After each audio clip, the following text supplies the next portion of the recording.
Ed Grondelski, Chair of the Killenly Town Council. I'm going to call this meeting to order. We'll have a prayer by Pastor David Jarvis. Good evening. Again, my name is David Jarvis, and thank you for the opportunity to come and pray for this proceeding. I am the pastor of Journey Church, diagonally crossed over here on 6 Academy Street. And thank you for your service and stepping up. It's a thankless job, but somebody's got to do it, so thank you. Lord, we come before you tonight asking you to cover this time, Lord, to help us to use our wisdom and our understanding, God, to take care of the business that is before us. Lord, that you would continue to help us to care for our neighbor, to care for our town, Lord God, as we go through this time, as we go through these budget seasons, as we go through these different things. Help us to be charitable in our judgment. Help us to be kind and true.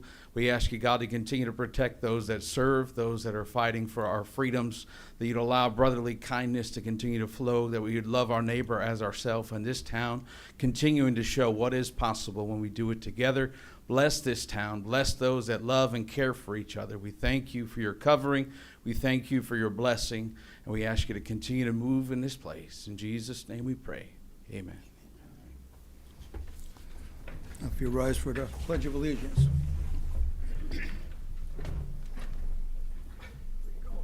I pledge allegiance to the flag of the United States of America and to the republic for which it stands, one nation, under God, indivisible, with liberty and justice for all.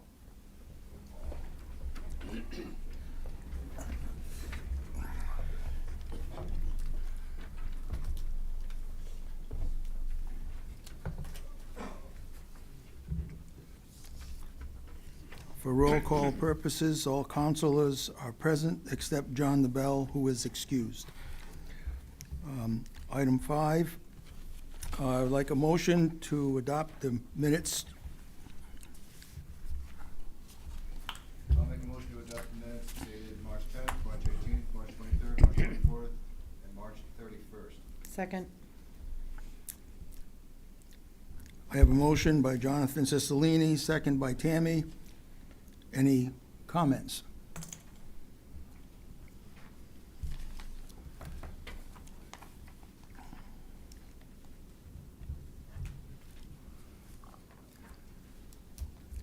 Hearing none, all in favor of adopting the minutes as presented, say aye.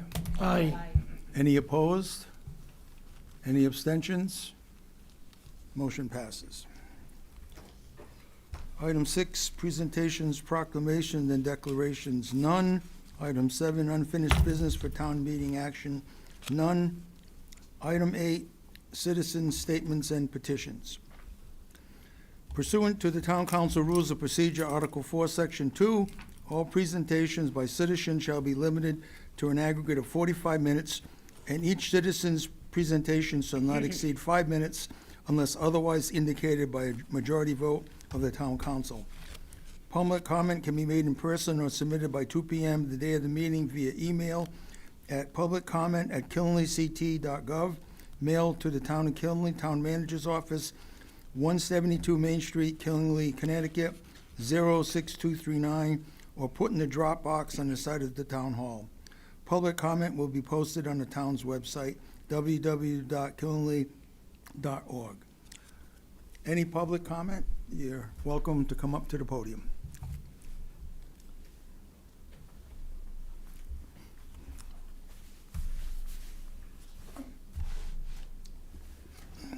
Good evening.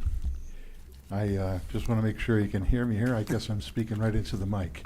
I've had a few observations that go back since maybe 6 months or so. And good news. Good news like the Highway Department, Matt and Kelly specifically. I got a chance to call them about a mattress that was sitting on the side of the road.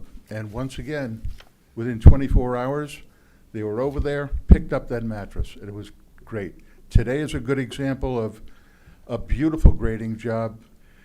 They just cleaned the roads. It just looks great. The stewardship with the Highway Department, outstanding. We did have a situation that I don't know how public it is, but about 3 weeks ago, a couple of shenanigans about 8:30, 9 o'clock, 9:30 at night, Before you know it, there's the biggest fire, oh my God, 10 feet in the air.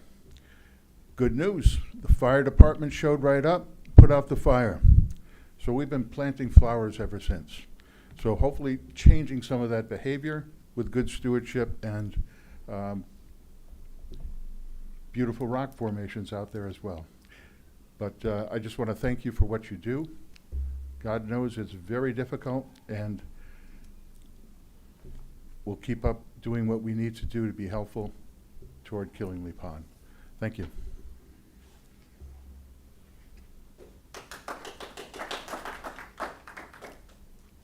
Any other public comment? I got you, Ed. Don't you worry.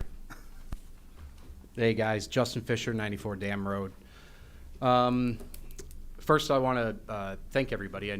This was my first year of sitting down and watching the budget of the town unfold, and I don't want anything to do with that. I don't even like doing my budget, let alone everybody else's. So thank you, guys. That's kind of a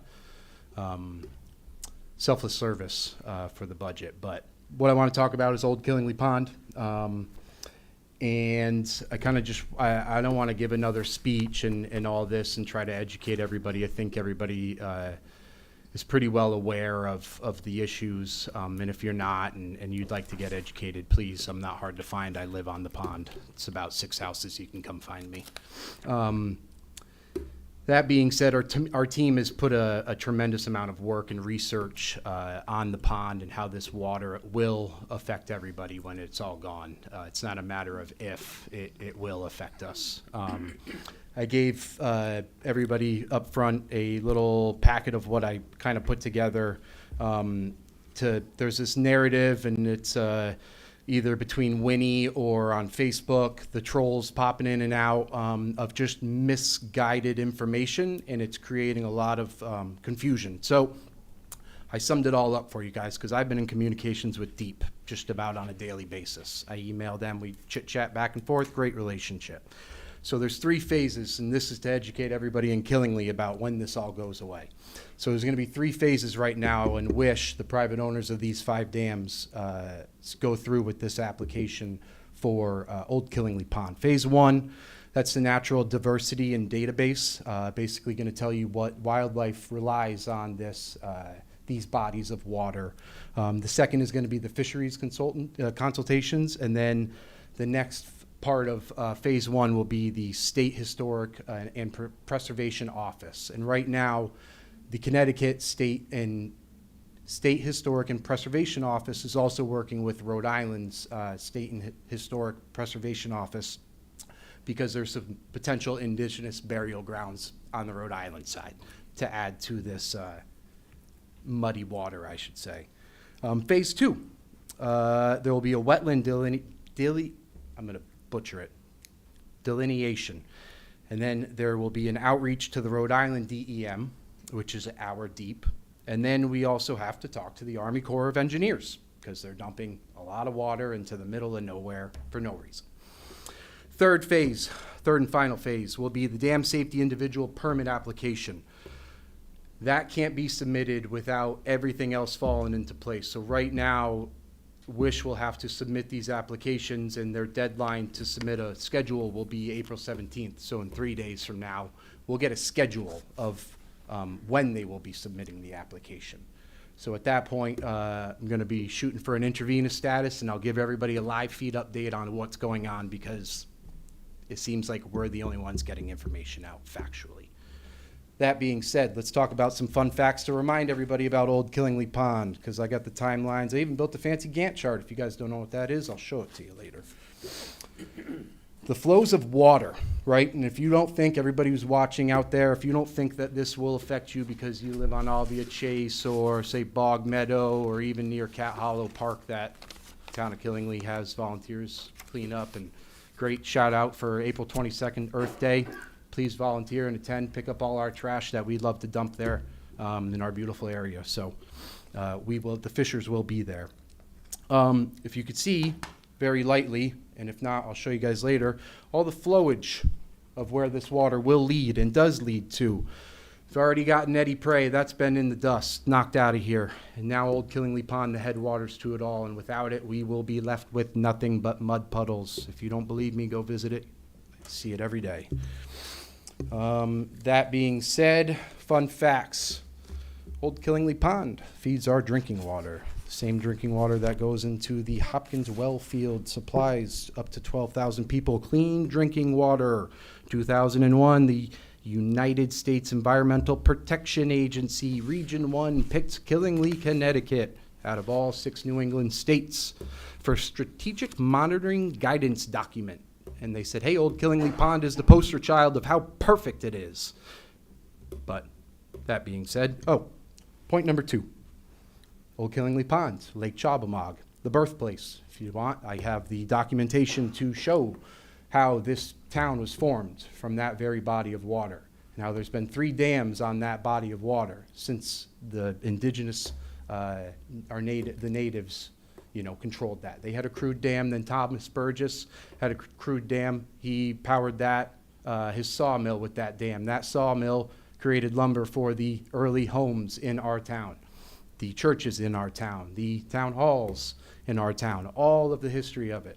And then a man named Judge Ebenezer Young, saw the potential in it, built our dam. 98% of the land around the pond is a state park. 98%. So when the HOA comments and the half a dozen residents that live on the pond should own it, you will fall right back into this same pattern. Private entities should not be a sole responsibility of owning our water. That's why we're here right now talking about it. Our first responders depend on it. So if the Fishers decide to own this dam, our volunteer firefighters fill up the water from that dam because it's the cleanest, it's easiest to access. So when I remove all of the access to it because the Fishers, the private entity, decided to start an HOA, and now I own the water. Now what? Do I charge the town for it? Is that how I pay for it? So the HOAs and all this debacle doesn't really make sense. But a team effort, it could.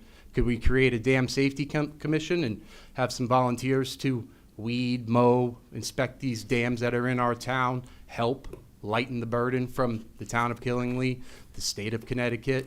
Sure, but we need to talk about it. Seems like I'm talking to a wall when I say that. Then we have the environmental impact, the old flora and fauna. Middle Reservoir is a perfect example. Extremely rare species inside of just the Middle Reservoir. I won't go into the details of it, but anything from a butterfly to a cedar swamp tree. Beautiful. Recreational use, I think everybody here understands that when it's nice and quiet and we need to get away from a busy work day and you go and paddleboard or kayak or whatever your pleasure is out there, it's better than therapy. And we're going to get that taken away. So, yeah, I just wanted to kind of touch on that. I probably exceeded my 3 minutes, so thank everybody for entertaining me on that. If anybody would like to dive deeper into the education of what is happening before it is too late, then please come find me. If the town council wants to work through ideas and plans on how we can lighten the burden from the town, we would love to. If you say go mow and weed whack these dams, I'll do it with a smile on my face. I'll FaceTime you the whole time. I think we all need to work together, the state, the town, the residents, and I don't think that one person, thing, HOA, the town, I don't think we should all just take this burden on ourselves. I think this is going to be a dual effort. So thank you guys for letting me talk tonight.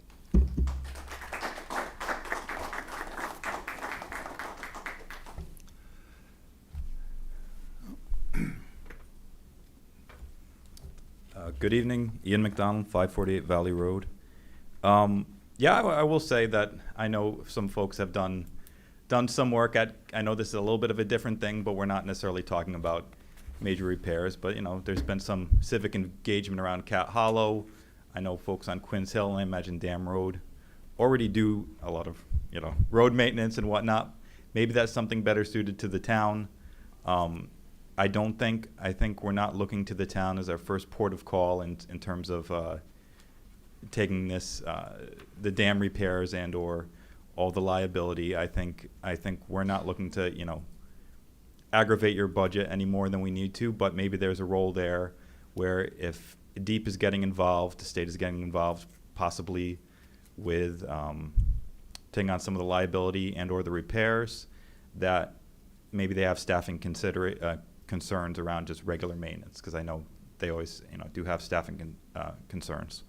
So I guess what I'd like is just to kind of, to whatever extent we can, you know, we know there's, you know, at times fear about what you're taking on, but maybe also a little bit of a positive vision of maybe there's some things we can do.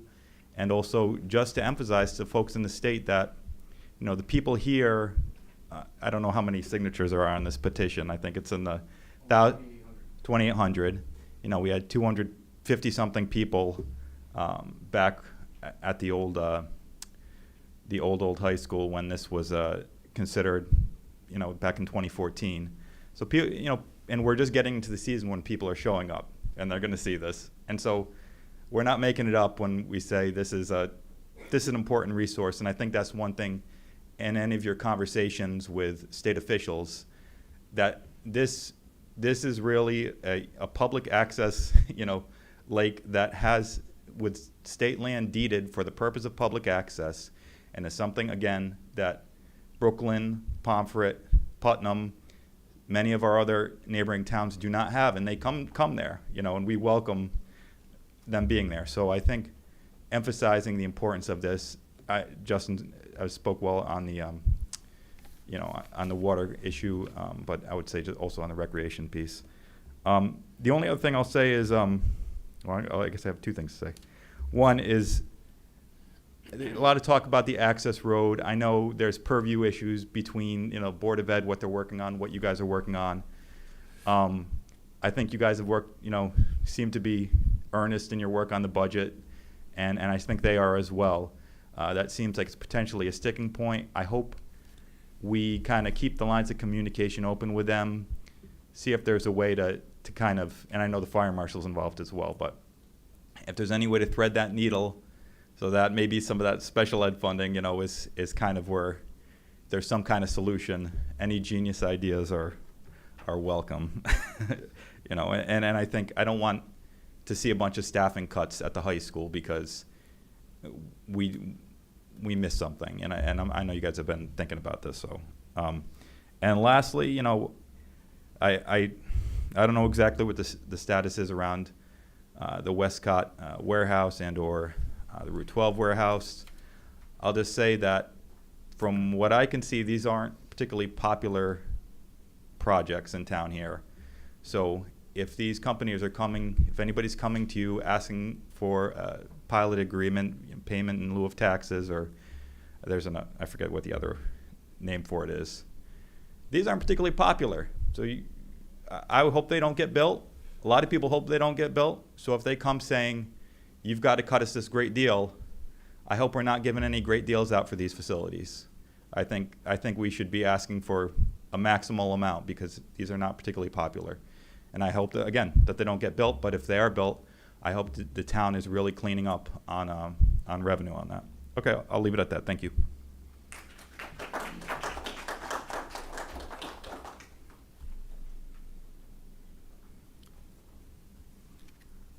Hi, my name is Arden, and I live on North Road, down the street from Killingly Pond. This is my first time doing this, so I apologize if I'm very nervous. Doing great. Thank you. Old Killingly Pond is not just a source of water and wildlife habitat, both of which have been talked about at length by people much smarter than I am, and I thank them for that. I want to also say that this pond has been a vital source of community to many. The ability to swim and enjoy the outdoors so close to my home is absolutely priceless to me.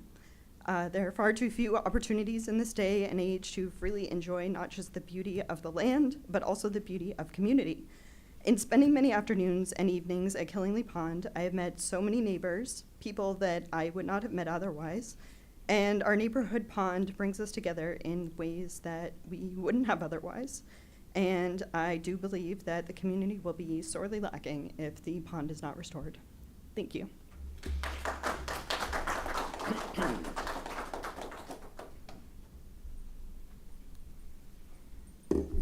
Ida Barris, 1123 North Road. I went down to the pond today to take my little grandson swimming because we always jump in early. Well, that's not doable. This was, as has been mentioned very nicely, this has been an absolutely fabulous, beautiful lake. Crystal clear waters. They are not crystal clear anymore. Even when you get out to the remaining water, it's brown. It's not clear. So much of the mud has drained into what's left of it. So the boys enjoyed the rock climbing. They did go in the water. They had to take a bath afterwards to get the mud off them. They sunk this deep into the mud in what was my cove, which is now a big pile of rocks and mud.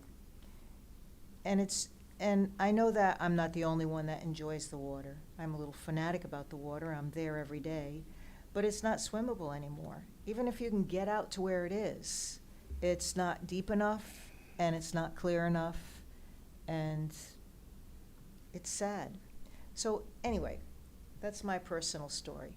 But what I'd like to do is talk to anybody who may be listening to this, is that if you haven't yet contacted state representatives or DEEP or your congresspeople or whatever, I'm asking that you would, if you do care about this, you do want this saved, to please either write or call your representatives, the governor's office. I know there's money in the state, and as you're looking for in the town and educational budget for a little cost sharing, we really need all hands on deck to really hope that we can get some cost sharing. And to everybody that's already doing something about this, thank you very much.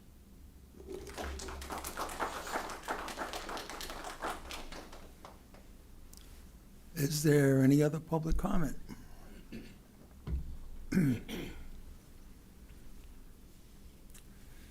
Hi, I'm Paula Broder. I live at 38 Westfield.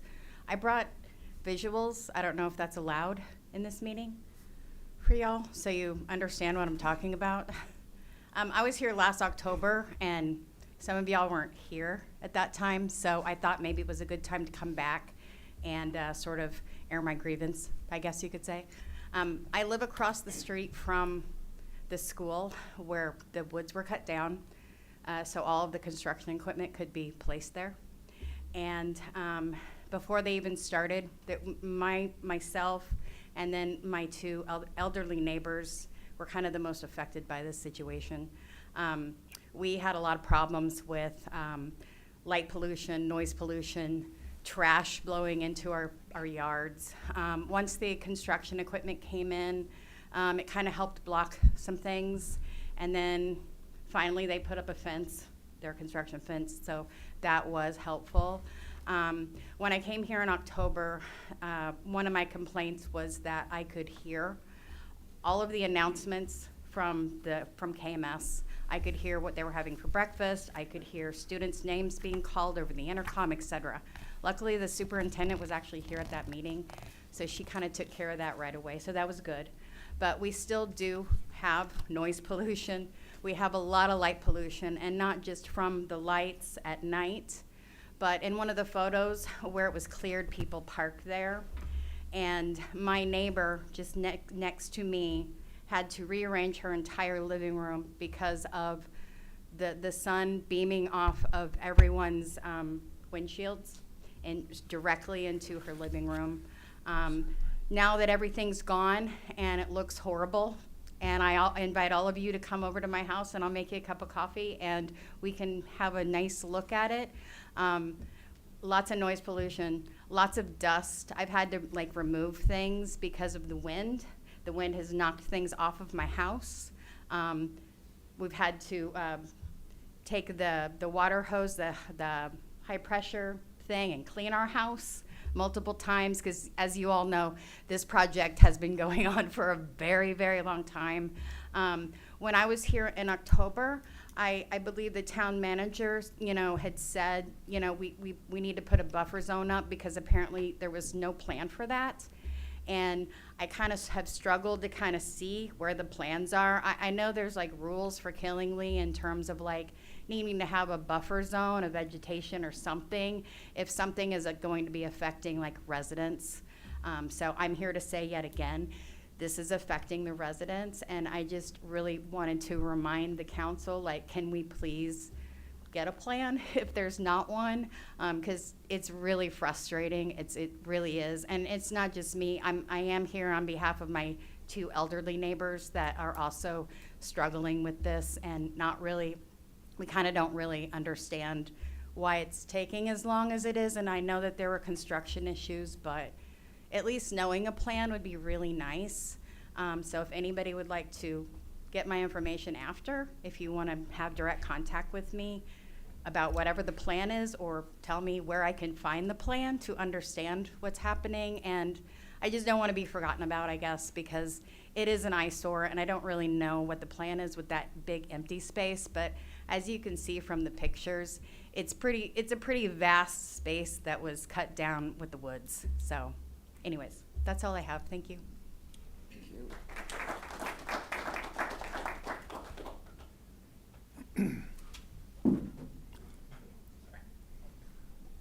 Hi, I live on North Road. I just wanted to piggyback off of what Could we everybody have your else- name? Oh, yeah, Spencer Draconis.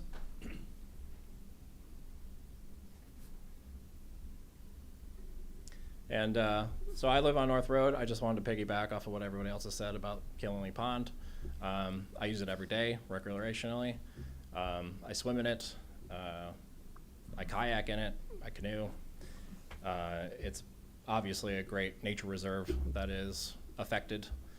I go up and down the street and clean up the trash a couple times a year, just to make sure that it's usable for everybody. I came here tonight just to find out if you guys have a plan, if there's creative solutions being thought about, maybe crowdsourcing or anything of that nature. Happy to talk with everybody who's involved, see if I can get involved in any way. Just want to see what the plan was in order to help fix this for the community. But hoping we hear from you guys tonight. Thank you.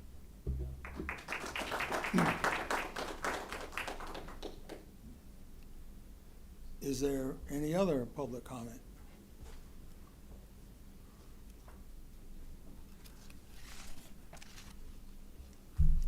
Is there any other public comment? Okay, I have public comment sent by email. These are accessible online, right? We can see this. So I'll just read the name and a little brief. Just from Stephen Varga from KB Ambulance. He was talking about funding, different ways of funding and grant money for the ambulance service. Sarah Jewell talks about Old Killingly Pond, being the headquarters of Whetstone Brook and whatnot, should be protected. Stacy Mandeville, just says Killingly residents, please do everything in your power to save the pond. Amy Diggett, Killingly resident, Old Killingly Pond is a vital part of Killingly's history and environmental health. So the dam breached by current owners would drain the pond, threaten the headwaters that feed a protected aquifer, etc. Concetta Carding,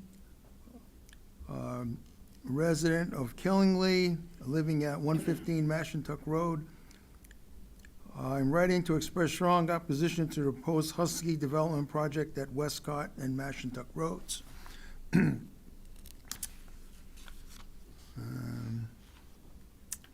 Amber Wells, 15 Quinnebog Drive. We must act to save Old Killingly Pond.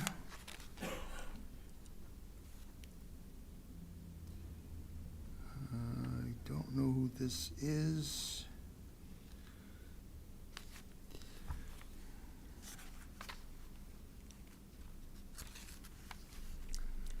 Stacy Mandeville, 168 Thompson Pike, Dayville. I am very concerned about general and specific development being proposed in our town in the Quiet Corner. I oppose the destruction of the environment and ecological system within it.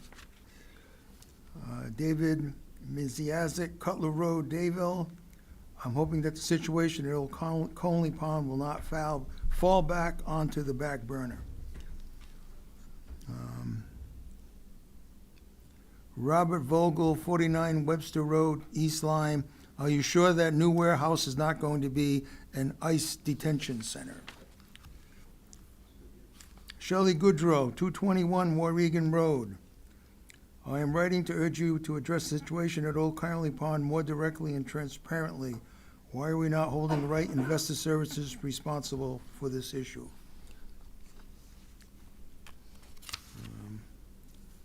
Darlene Seelig, 100 Corinne Street, Danielson. We sincerely urge you to address the situation at Old Conley Pond more directly and transparently. Kelly Fisher, 94 Dam Road, 3 pages, wants to protect the environment. There was, I guess during Adam Reynolds' interview last week, she wanted to thank Adam for attempting to understand the situation at Conley Pond because it's complicated. It is a complicated scenario.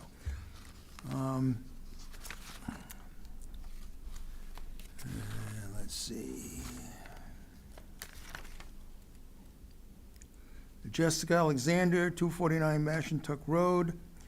I live on Mashantuck Road. I'm writing you today to express my strong support for returning Old Conley Pond to its original state. Donna Lynch, 147 La Fantasy Drive. I'm very much against the proposed project that is to take up the area along Mashantuck Road behind K&B Ambulance. The area will become incredibly congested.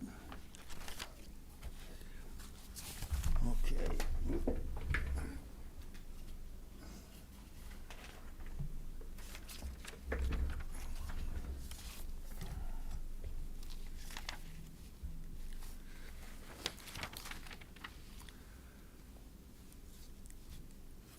Council comments regarding the public participation.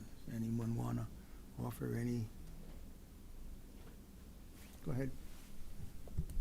I was the only council member who was in favor of the GAA for the clean water and also protecting the water in Killingly. We have a lot of the community coming together, and it is a very important resource in this area, and I would like to see the town and the state and DEEP work together, and DEEP finally take responsibility along with WISH for the responsibilities that they have shirked for nearly 40 years. And if anybody's interested, look up what's happening at Hoover Dam. It'll be almost 100 years since it was built. Lake Mead, Lake Powell, they're all at the lowest levels that they've ever been in history. The turbines barely have enough water to operate. They've drilled down 5 miles to try to find water.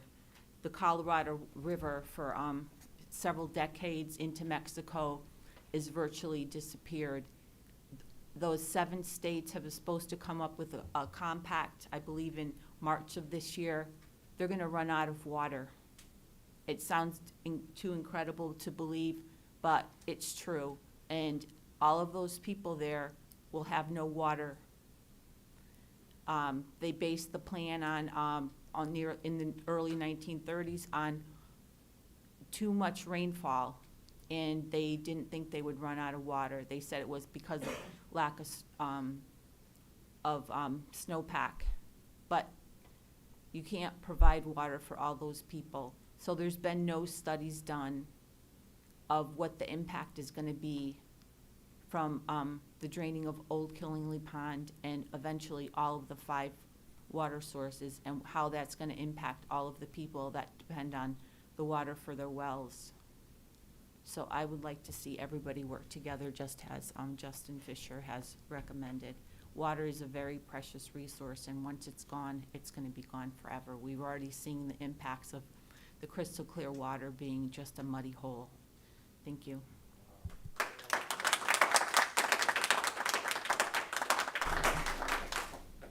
Any other council comments?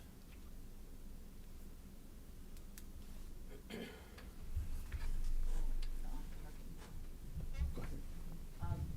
Brian, did you have any more news about the parking lot that they're currently using? I believe we were going to plant trees there, and we're on the construction's completion. Yeah, so we did look into the plantings after we had the conversation in the fall, and we had communicated back that we were going to add plantings to the parking lot design. Once Downs is done with the construction there and we bid the parking lot, we will build a buffer in along the front of the road.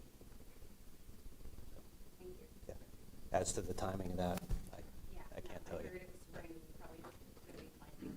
Want to come and say what you said. It might be a little longer. Yeah, I get it, no, I understand.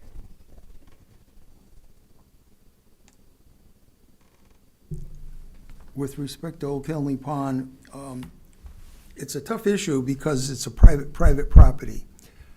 It's in the DEEP's hands from the dam safety standpoint, but all the other issues, the water quality issue and whatnot, would be in other DEP departments or what have you. I recommend that anytime you see our state legislators coming to town for whatever reason, you got to grab a hold of them and talk to them about the issue over there. Because they're the people who control DEP, and if they can get an audience with the people at DEP, the governor or whoever, that's probably the best way to go. We don't have, it's very tough.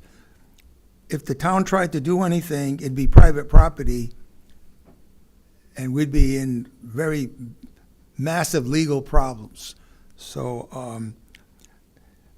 it's not a good position to be in, but I think if you keep sending comments to DEP, the governor, state representatives, whenever they're out, and whenever they're out here,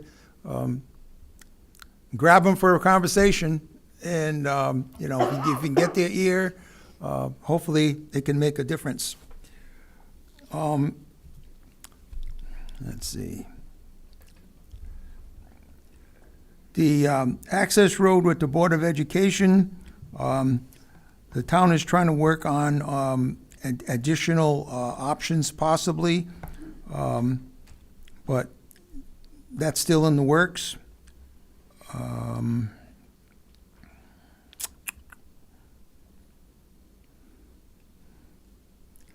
And the Westfield Avenue, well, that project is being delayed, so the final outcome of that, again, is gonna be pushed out quite a bit. So if there's no other comments, okay, I would like a motion to move item 14 up to present. So moved. Second. I have a motion by Dave Griffiths, seconded by Kevin. Discussion?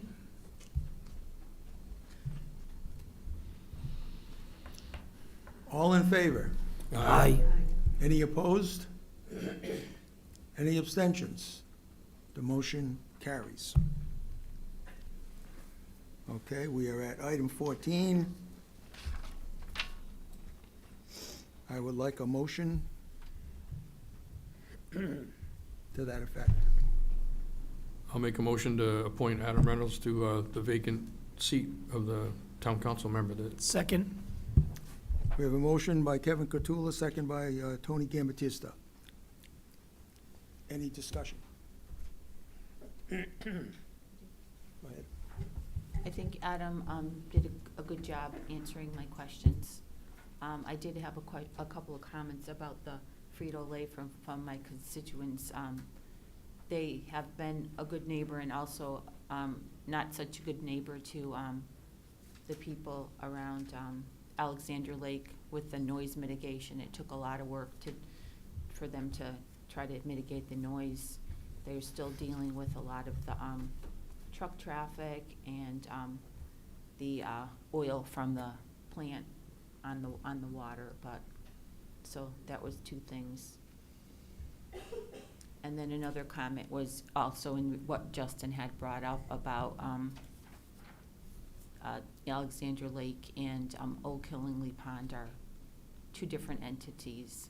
Alexander Lake does have a private owner, and those people pay a lot of money. There, I don't know, there's hundreds of people that live on the lake, so it's more sustainable to have an organization for the lake, the people that live on the lake. And I still believe that the Old Killingly Pond should be a combined responsibility of everyone in this community. But Adam did do a good job answering my questions on the spot. Thank you. Any other comments? Dave? Yes, I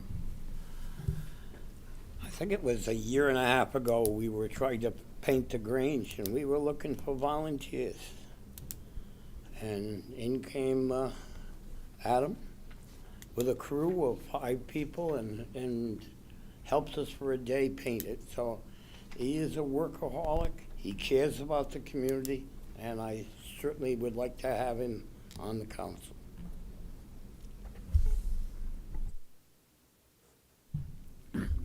Yep, I agree with Mr. Griffiths.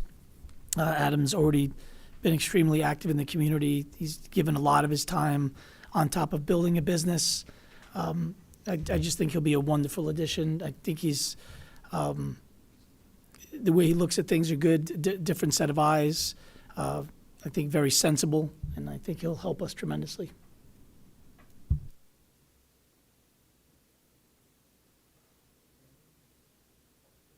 No, I'd already said last week when we interviewed, so.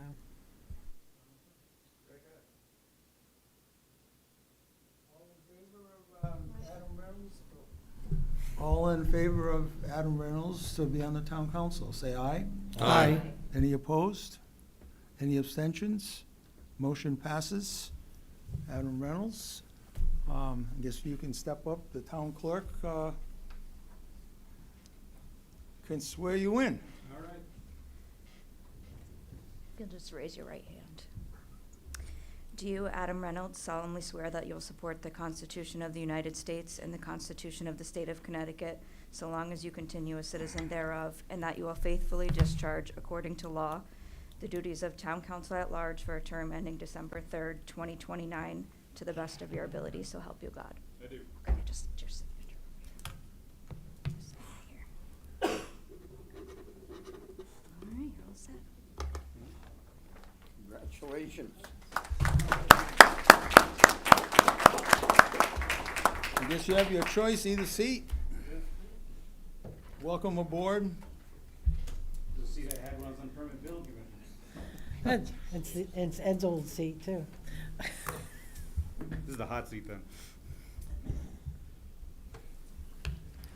Okay, moving on. Item 10, appointments to boards and commissions.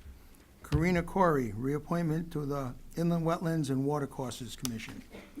Do I have a motion? So moved. Second? Second it. We have a motion and a second. Discussion.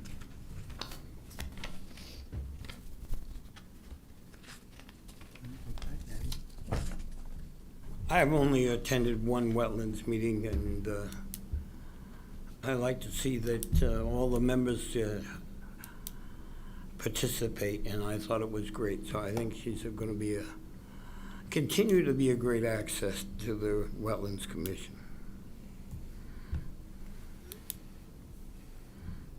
Any other comments? All in favor, say aye. Aye. Any opposed? No? Any abstentions? Motion passes.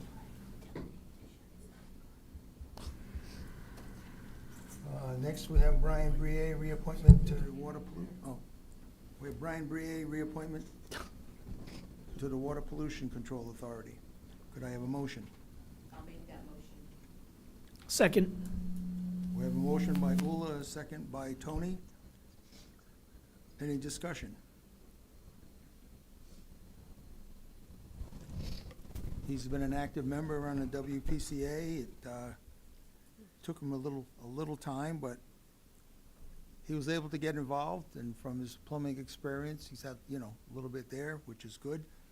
And, but he's been active and he's been engaged, so I think his reappointment would be a good thing. All in favor, say aye. Aye. Any opposed? No. Any abstentions? Motion passes. Erin Archenbach, reappointment to the Agricultural Commission. Could I have a motion? So moved. Second. I have a motion by Tony, second by Dave. Any discussion?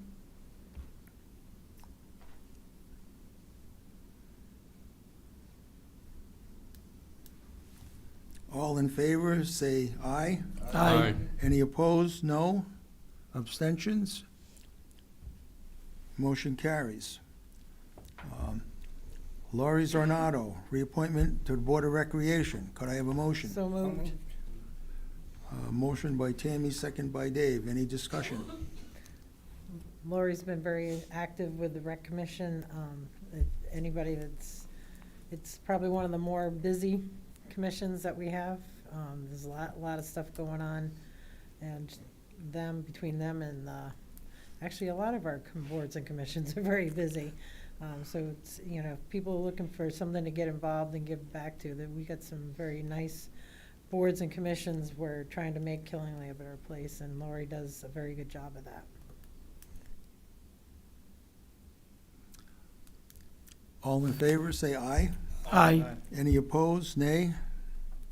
Abstentions? Motion carries. David Izzo, reappointment to Zoning Board of Appeals. Can I have a motion? I'll make that motion. Motion by Ula, second by Dave. Any discussion? I liked his answers to my questions, and he served for a long time.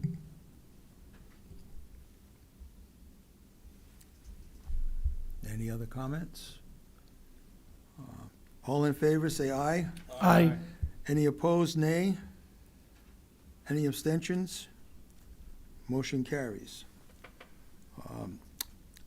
Benjamin Richards, appointment to the Agricultural Commission. Could I have a motion? So moved. Second it? Who made them? Tony made them? Okay, Tony, second by Kevin. Any discussion? I have a discussion. He was down as unregistered. Did he register to vote? He did. Yeah.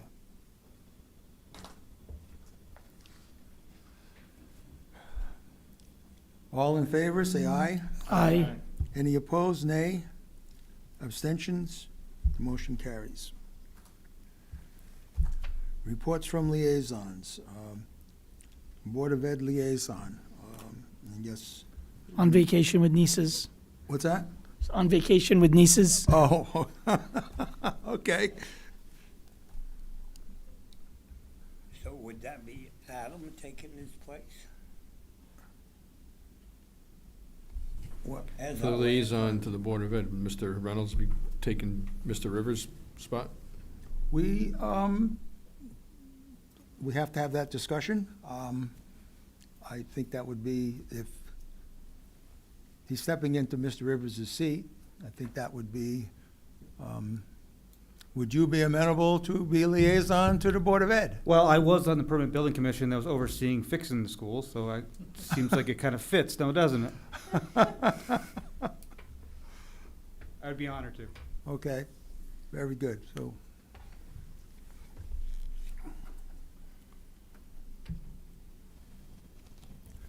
Borough Council liaison. So, Borough, last month, our meeting was right after the councils. Fire commissioners,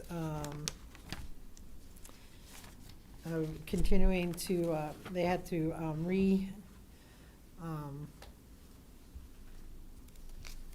redo the fire chief's job posting. The applications, apparently, all the ones that had been received were incomplete.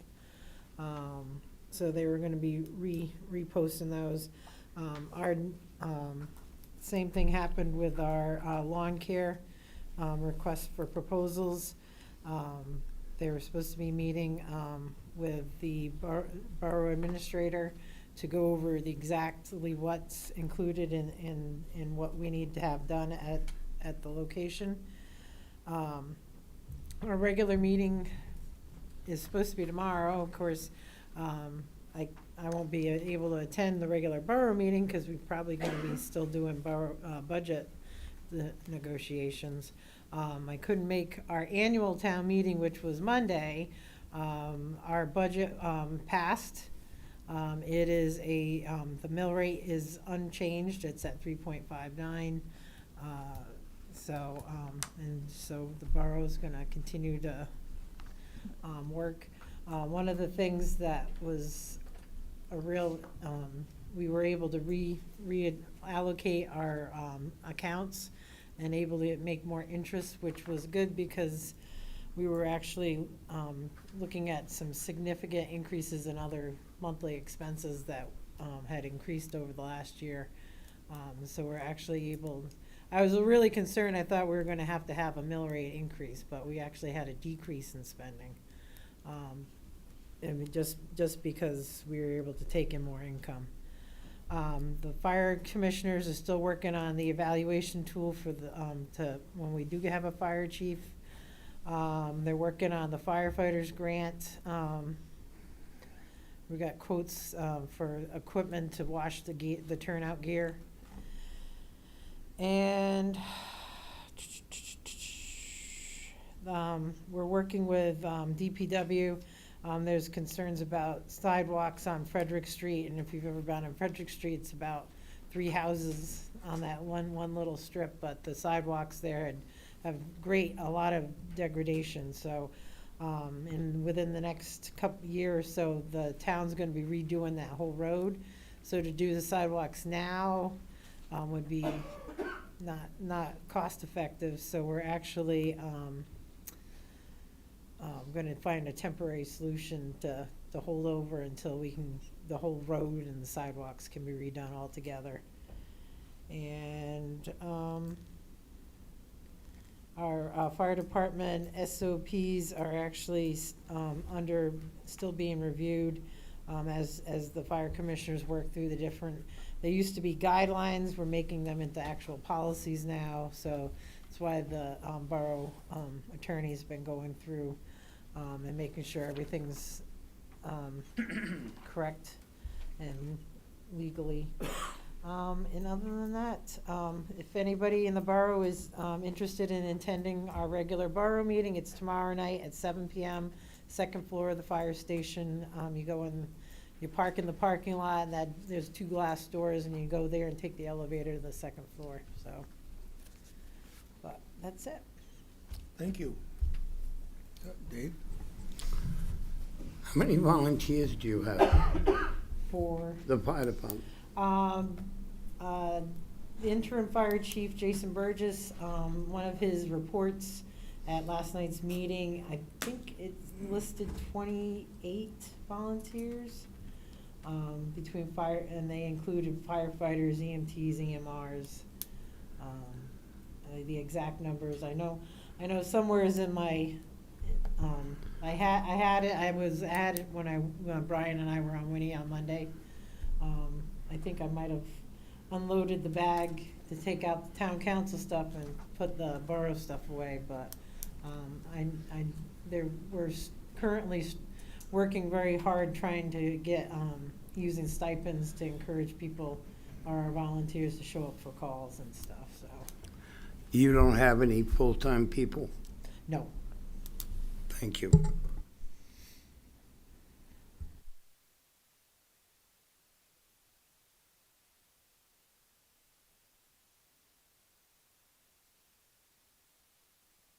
Okay.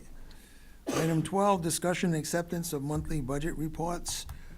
Can I get a motion to accept the summary report on general fund appropriations for town government?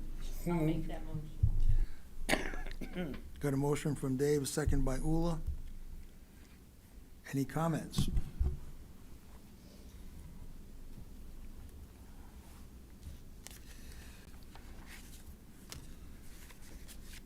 No comments.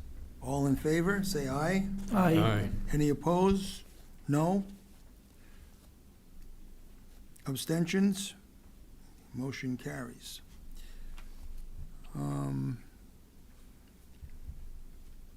We don't have anybody from the Board of Ed. I don't know if anybody well, there's nobody here from the Board of Ed to talk about that, so I guess we'll pass on 12B. Town Manager's Report. We still have to adopt the, if we had questions, then usually the liaison takes it back to the Board of Ed. Okay, so we need a motion for the Board of Education budget.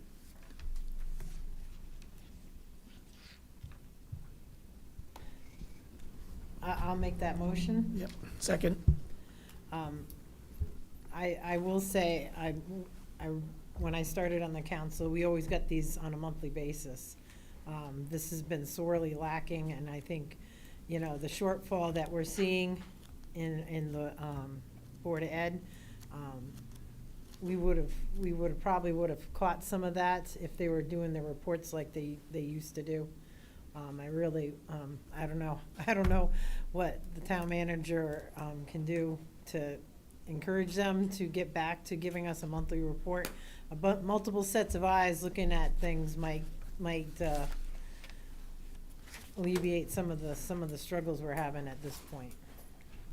And they do have extra staff now. That was supposed to alleviate that problem of getting the reports out on time.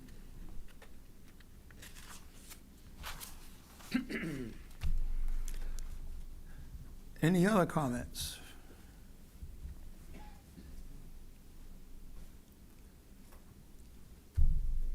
All in favor, say aye. Aye. Any opposed? No? Abstentions? Motion passes. Now the town manager's report. Okay. Testing a new mic. Is it picking it up okay back there? Okay. Regarding the wastewater plant expansion, we're still working through evaluating how much flow we're going to need in the future. Related to that, we'll be kicking off our negotiations with the town of Brooklyn tomorrow regarding the expiration of their interconnection agreement, what they're going to look for from us in the future. There's some issues we've had with their flow, and we'd like to address how that gets counted so we can not have them be over and not have that negatively impact our operations in killing them going forward. So I'll update you more on that as the negotiation progresses. What? Oh.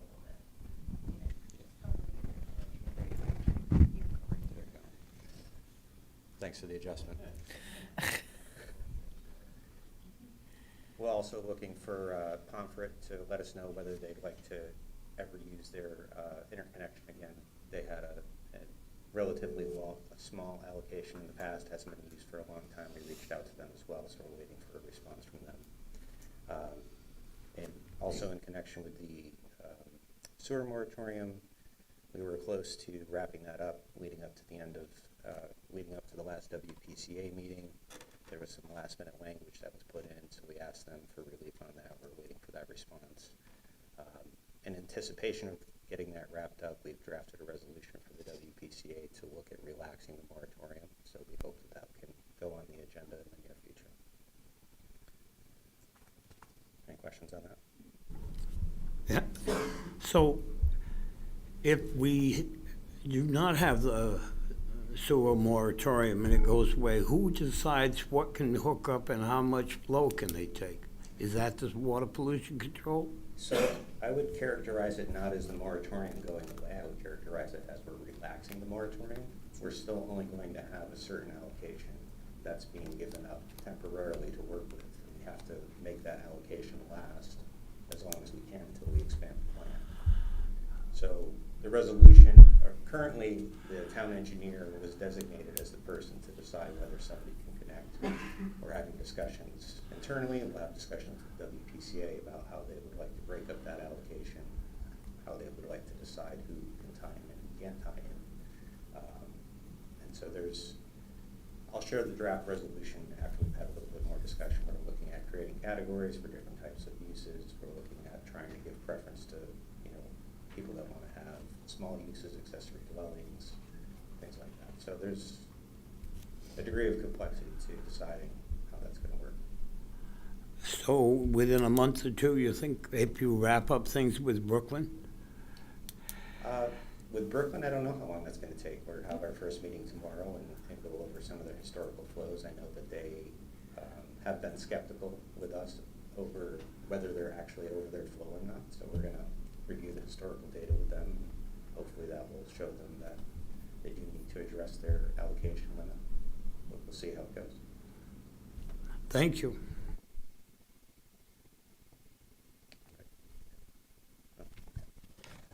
The town recently submitted a grant application for $4.5 million to rehab 40 housing units at Birchwood Terrace. So I'll keep you up to date as to whether we get that application was made on behalf of the Housing Authority. Regarding the construction at Westfield Community Center, still going very slow. The current completion date is June 15th. I don't know if Downs is going to be out of there by then or not. You know, we're taking some measures to try and light a fire under them. Hopefully that'll work, but you know, we're pretty skeptical about them being out of there June 15th. They're having a lot of trouble getting their subs back to fix things. And anyway, that's the extent of what I want to say about it in open session. So can we still move in until they're done? We have to wait until they're completed. I would not want to take possession of space that has not been completed. And you know, we're having a tug of war. They're pushing for substantial completion because they want the warranty period to start, and we don't want the warranty period to start until they address all the issues. So it's a constant back and forth. So another about 3 months or so? Well, I'd like to see a wrap up in June. We're going to keep the pressure on them, but you know, Thank you. Bring people to the site. So, Dave, if you really want to have an idea whether we're going to be in there by June 15, you really should walk through that building on what's supposedly completed. We're better off staying right on Broad Street, and that building's has some serious issues. Because I walked Westfield, and it's got some serious, we got some serious work before we can allow Parks and Rec to move into there. yeah, I missed mentioning we are about to go out to bid for phase 3 of the community center work. That's the heat and hot water on the first floor. So that bid went out last week. It'll be out for about 30 days. Hopefully we'll get a fair amount of bidders, and then we can make that award. That work, you know, won't start until Downs is off, but we're trying to coordinate that so things come together. We can move in while that's going on. There'll just be some coordination with the different users that are in the building. There is a funding gap for phase 3, which is valued at about around $8 million, and we are counting on some of the savings from phase 1 and phase 2 to close that gap. There's some other funding sources left over, like the ARPA money, and at some point the council may have to take an official vote to close that funding gap when we're ready to award the bid. It's also worth mentioning that there's, in addition to the things that are incomplete because of Downs construction, there were many things that were just not included in the scope of work. There were probably, depending on whose estimates you want to use, there were probably $10 to $20 million of things that were foregone for improvements before that was put to the voters for approval. So there are just things that were never anticipated to be addressed. Some of those things we might be able to address with maintenance staff, but some of those things are just going to be the way they are until we come up with another project.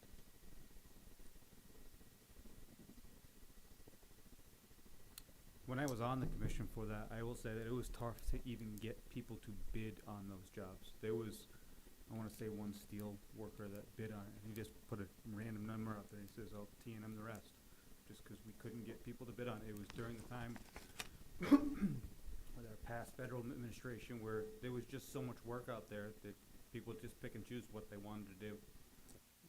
It was tough.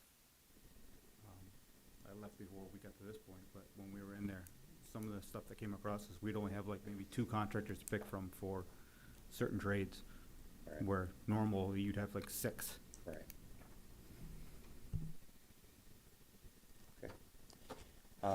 We went out to bid for the Brickyard construction project on Main Street. Fortunately, we didn't get any bidders.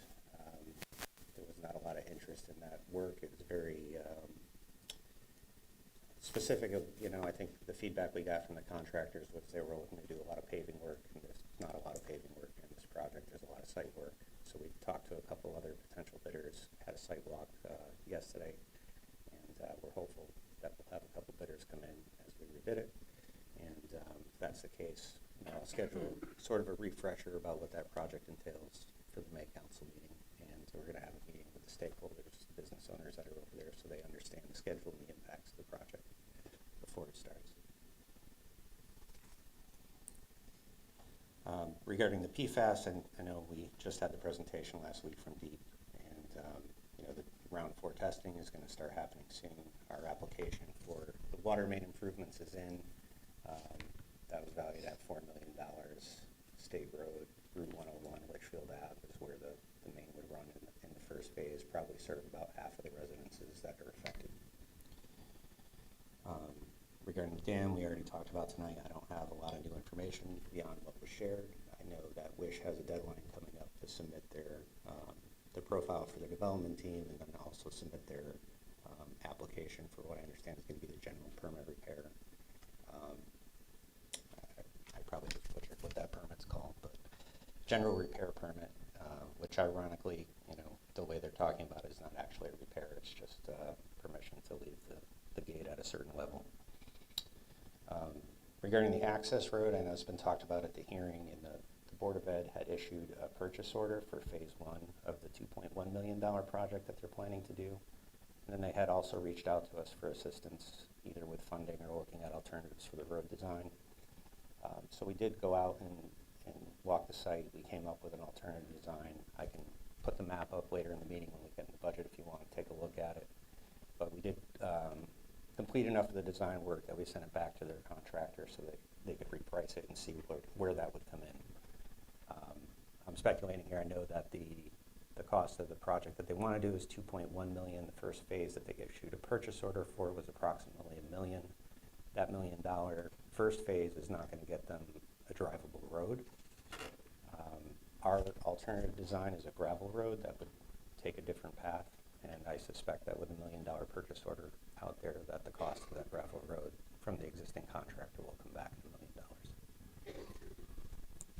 It's a good bet, right?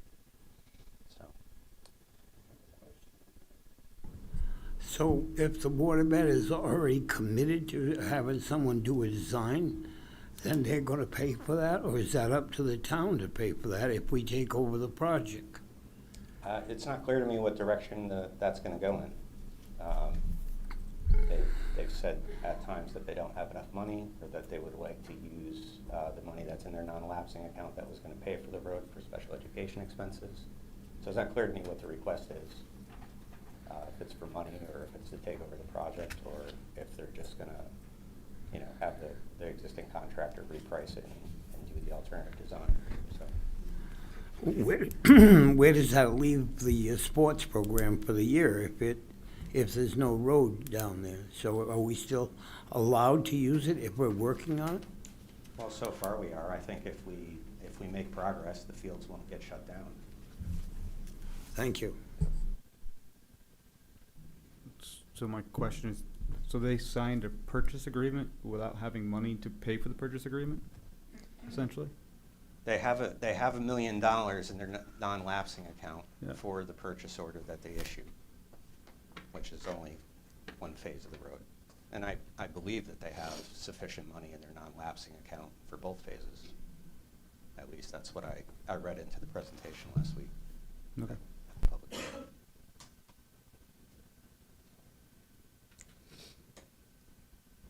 That's all I got for my report.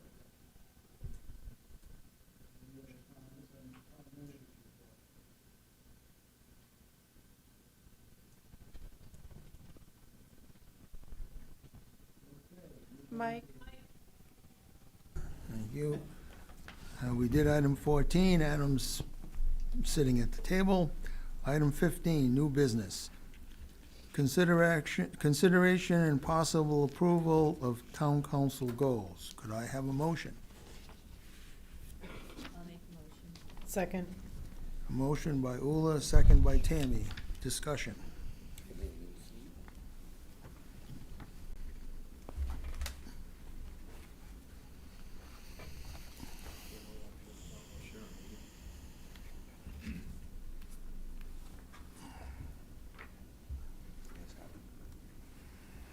You have one. Pass that down.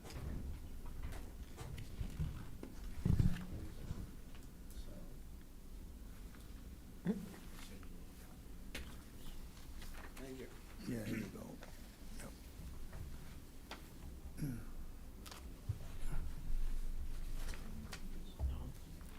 I can print mine off at work. It looks pretty accurate to what we talked about, Ed. And I think they're good agenda items for the future during your agenda-setting meetings with Mr. Griffiths.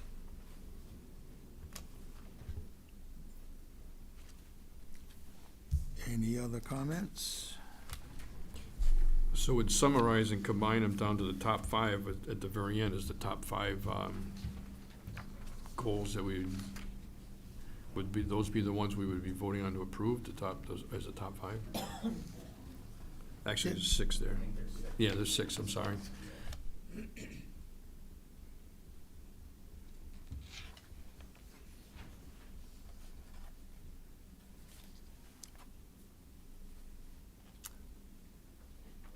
Any further discussion? No, I agree with Jonathan. Those are the things we discussed and summarized and itemized.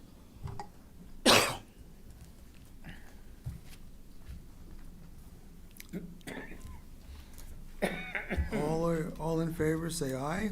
Aye. Any opposed? No? Abstentions? Okay, we're gonna proceed with the goals as presented.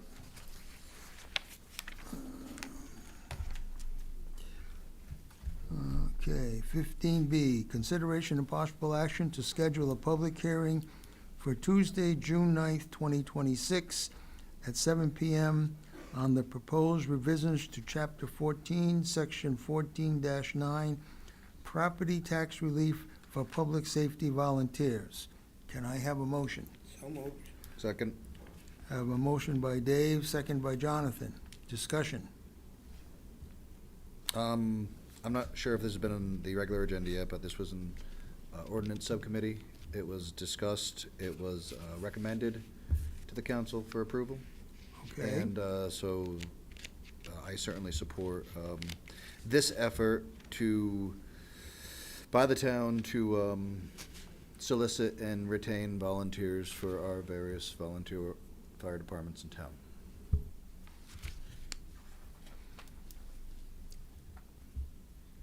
Any additional comments?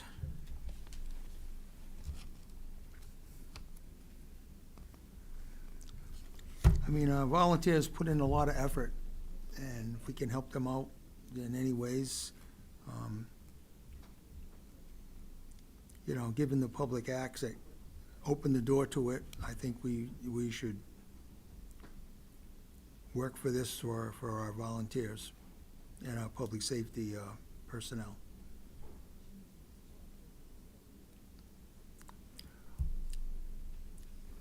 All in favor, say aye. Aye. Any opposed? No, say no. Abstentions? Motion passes.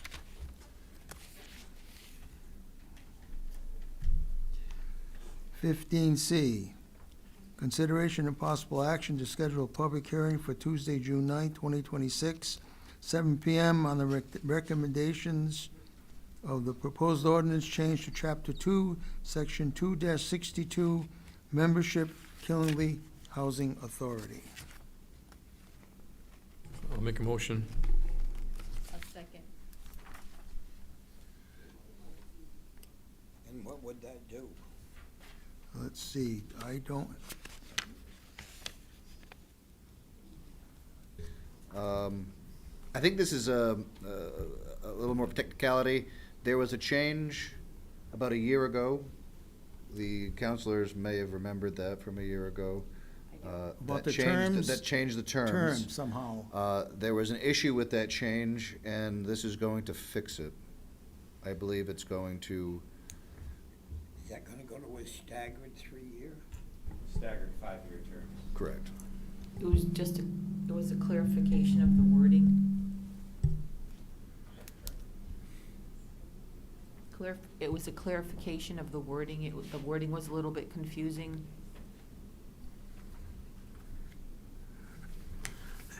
The clarification I would like to have is they should have alternates like all the other commissions, and they don't. Yeah, but that's. No, they can have alternates if they want. They can have alternates if they want. There are some, I believe, some municipalities in Connecticut that have alternates. They just, Carol Green just has to say that she wants alternates, and we could change our. From what I know from talking to Carol Green, the answer was no. It isn't provided by the state to have alternates on the housing. I think they should, so. We can make our own alternate. We don't have to go, we can make ours stricter than what the state is, because the terms for the housing authority didn't follow the state. And she asked that they follow the state with the 5-year staggered terms, just to keep, because she had a hard time filling the positions. So that was just done last year to follow the state regulations. I did look it up. If she wanted to, we could have alternates. I will check with her, but I tried for a number of years to get alternates, because when you only have 5 members and you get some people that are sick, it's hard to have a meeting. I did ask her, and she was a little hesitant. I guess I'll have to look it up and show her that she can if she wants to, because yes, they have called off a couple of meetings because they didn't have a quorum. We can always refer it out to the ordinance subcommittee. Just trying to get some business for us.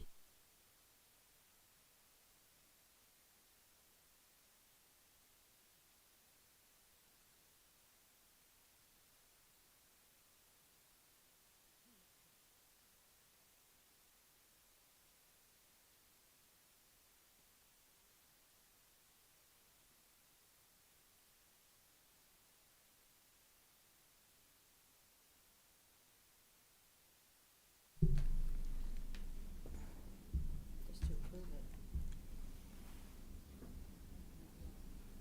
And if we have to amend it, I guess we can amend it at a future date. What are we amending? I don't know if we have to amend, if, so. I think this is a insular, separate issue, and the things that these folks are just talking about was something different. Okay.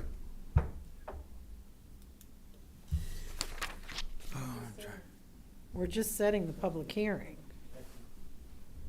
Discussion will happen on the 9th.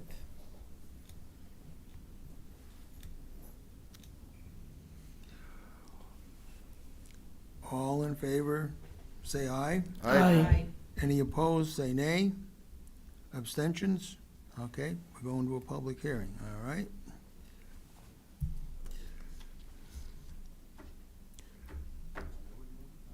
And then, item 15D, continued discussion on, and budget deliberations.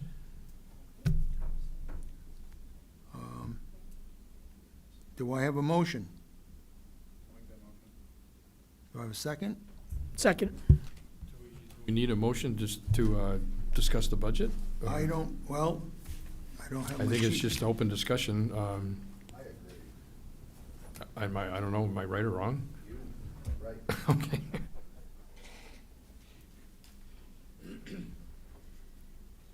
Well, we are in budget mode.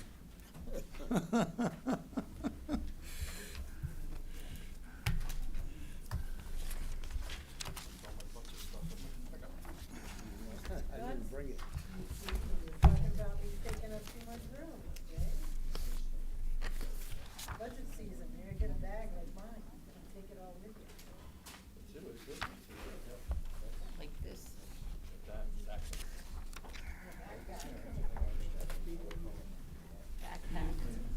Can we take a 5-minute recess? I have all my budget stuff is in my pickup. I didn't bring it up with me tonight for the thing. I'll have a motion, or do we have a motion? I'll make a motion for 5-minute recess. Okay, I have a Second. motion and a second. All in favor? Aye. Opposed? Nay? We'll mess up the Facebook Live. Okay.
Oh, you should ask Brian, his son was going for that ball.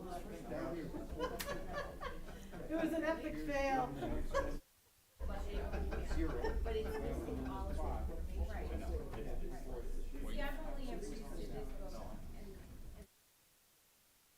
Should have gotten the photo. You're gonna call us back to order? Well, when she comes back. Yeah, and I think she's trying to get signed in on that. Ready to go.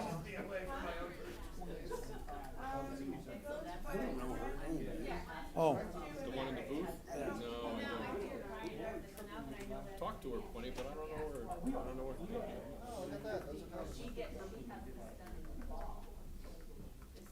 we ready? Go. Okay, we're back in session. We're in budget mode now. Okay. We had a few items from last night. One was the peer support group in the, let's see, what page was that on?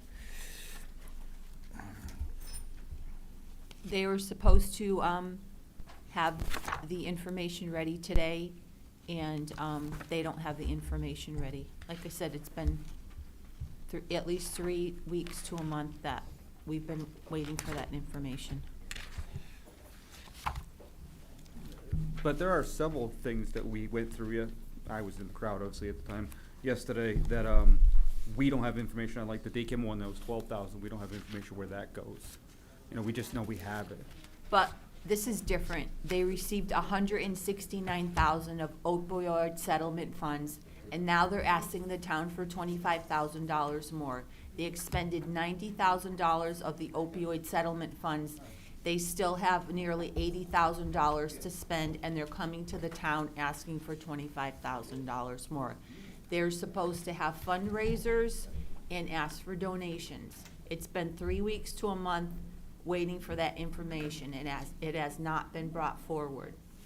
I'm just And- saying, there's several on this list that no one's brought anything before, so to idolize that one to say that they didn't bring it forward, I just don't find like that's enough information to say no to them, drop dead, and That, ever. you're not listening to me. I said they received $169,000 in opioid settlement funds. They've expended $90,000. They have $80,000 more dollars to spend. They're coming and asking for $25,000 more when they still have $80,000. Okay, so to put that into a perspective, 1-for-1 ratio, do we know how much Daycam Home has for money? Because we're giving them 12,000. I asked to cut it yesterday. What I'm getting at is, there was. Tammy actually- explained that it's for helping the elderly with their services, and because it's primarily Medicaid funded, and the state uses Medicaid to usually, to try to balance their budget, and I believe in the state of Connecticut, it's about 30 cents on the dollar that they reimbursed for Medicaid patients. So to put a dollar value on it, you know, I was here when they did their request, and what they've been open for 3 months, is it? And they've already saved About a year. Oh, the It's- ribbon it's- cutting? Since the oh, ribbon cutting, though. Oh, they since were- the ribbon cutting, but yeah, they've been active for about a year at this point. And how many suicides did they 5. prevent? So they put 5 people still living and breathing today. I just would like to see them start with something. I'm not saying giving them 25, but even start, maybe we start at 10. We started with $169,000. That's not in a budget. Wasn't was- that from another that was a settlement? That is opioid settlement funds that was given to the town. It came from a federal lawsuit against the pharmaceutical companies. So yes, it did come from the town because it could have been used for other sources, for other people that asked for the money. Okay, so how many other sources waited on that money or asked for that money? NDDH asked, United, what are they called? United Health. No. Um, United Services? United Services asked for some money, and there was another, CHR asked for it. So why did we give them that denomination?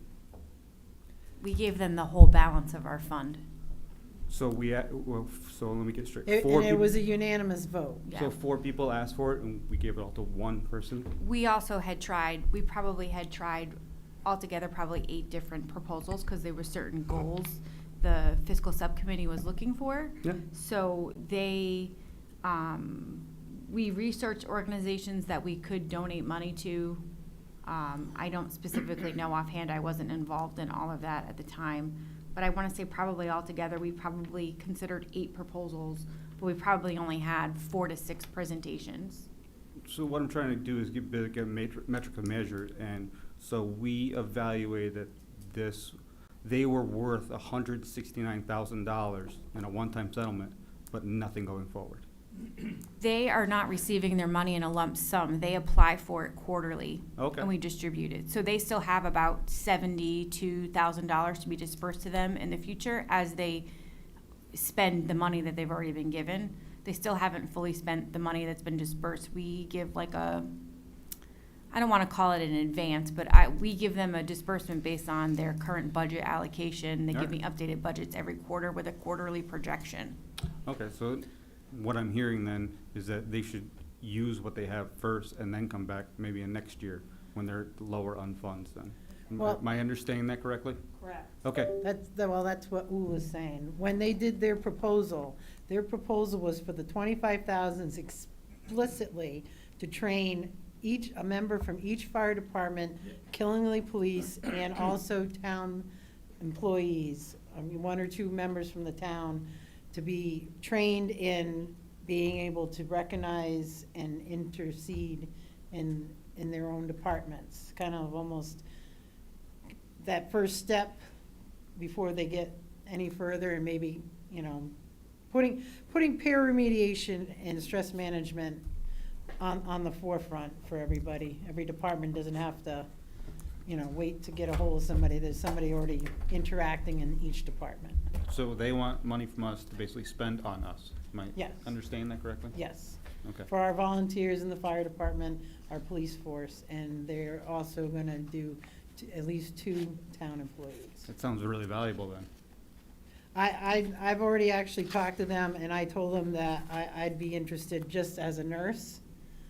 Because, when we have a code, and you're doing CPR on somebody, that's a lot of stress. And I've seen really seasoned healthcare workers just lose it. And so I recognize that those skills are something that I can use in any aspect of my life, not just as, as a member of a peer group, but just as a nurse. Because, stuff happens. Life is not nice. No, not in their world. Not in most of our lives. Yeah. But. All right, thank you. I'll speak about it. I think it's a pretty good organization, but I don't think it's a good year to start a new human service subsidy. I also believe that there are 6 fire departments in this town, and there's 8 taxing districts, and they would be a better direct patron of these groups than the town is.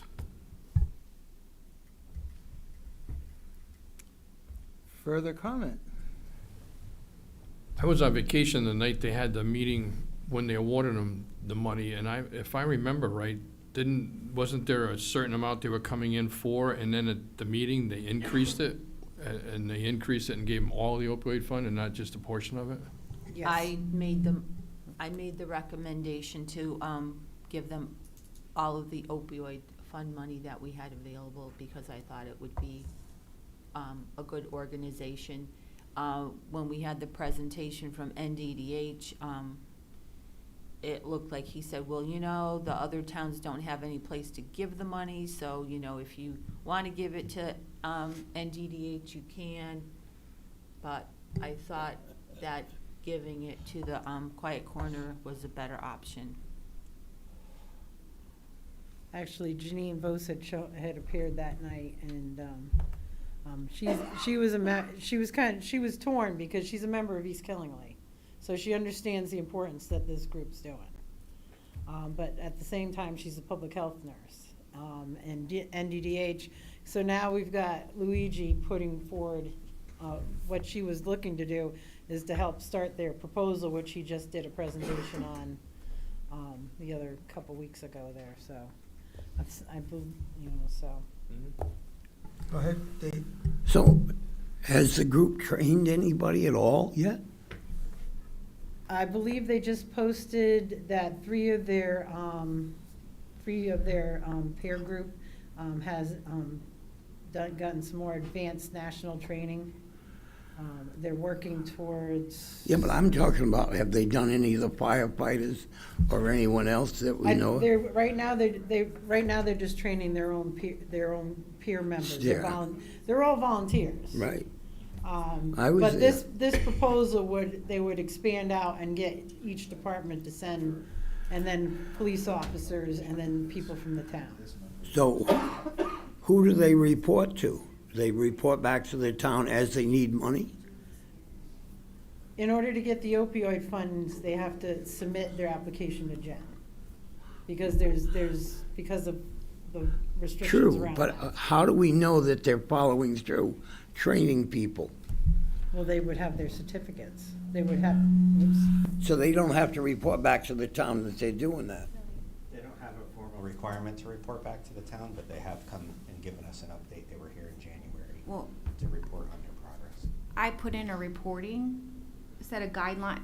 This is the first time the town has ever administered funds like this, and I have reporting requirements back to the state and some other bodies a couple times a year, and an annual report that's due in October.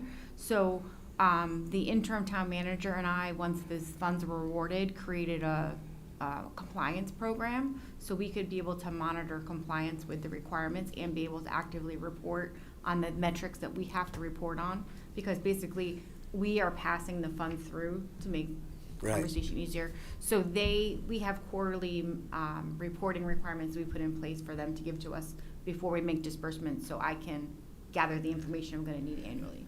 Have they given you any reports? Yes. But they're projection in nature, they're not like budget versus actual. It's basically versions of their projected budget based on what they think their current costs are and what will be eligible for the opioid funds. So where they already spent the money was renting the space that they're in and furnishing it, and then started training their own staff? It's financial reporting. It's not performance reporting. They're not reporting back to the town on, we did X, Y, Z things because you asked us to. They're sort of self-directed like that in terms of being a nonprofit, but the financial reporting she's talking about is to make compliance with the state for how the funds are used. I do have some high-level narrative metrics, but like program narrative type pieces, but not with detailed data like you're asking for.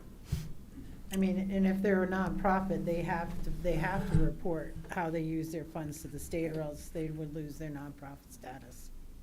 So if we're metering out the opioid funding, when is that gonna end? Well, once we get through this phase, we can evaluate whether or not there's more money. We haven't really gotten any substantial additional revenues, but there's new settlements that are arranged all the time. Like, we could be in it's very hard to predict what we're gonna get, because we could be in year 5 of this arrangement with CVS. We could be in year 2 with this one for Walgreens. It's very, very difficult. We've all researched with the state too to try to figure out what is still left to come in. It's really hard to be able to figure that out. So we'll be able to evaluate what, if any, money has come in probably once we get through the 166 that we have, and then can decide if there's more money to distribute at that point. Right now, I want to say there's been a few checks of a few $1,000s that have come in, but nothing substantial like we have gotten where we built up the initial 166. If that answers your question. But the 25 that they're looking for now, that's coming out of mill rate. That's not coming out of another funding. They have to be able to prove that they can be financially responsible for this program and not keep coming to the town for money. Because this is their, so 167,000, 169,000, that's a lot of money. And their fundraisers and their donations is supposed to be how they're sustaining this nonprofit program. And like I said, I waited for 3 weeks or more for the information, and I haven't gotten it yet. How do you ask for the information? We asked for the information when they were at the meeting a couple months ago. And you don't get any response? Well, we've had communication in the meantime. They said they're working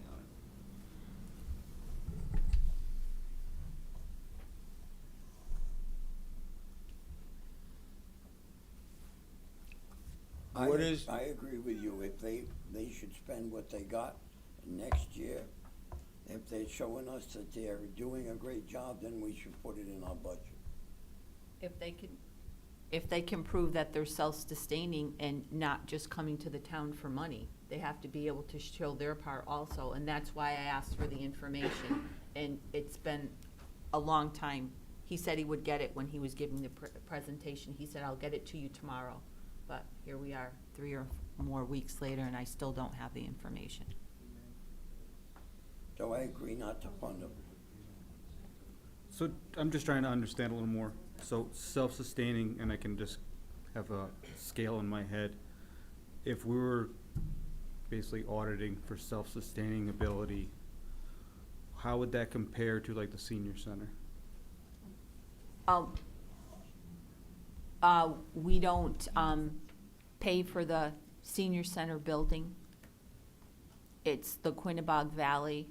It's Brooklyn's building. Yeah, I know Brooklyn gives them the building, and I believe we gave them 5,000 last year, and the other 4 towns, is it, gave them each 1,000 apiece. So we're still 5 times more funding So- besides Brooklyn, right? When I started on the town council, I asked why all of these human services subsidies, and they said because they asked. So then we started requesting financial statements of what they're using their money for or what they need it for.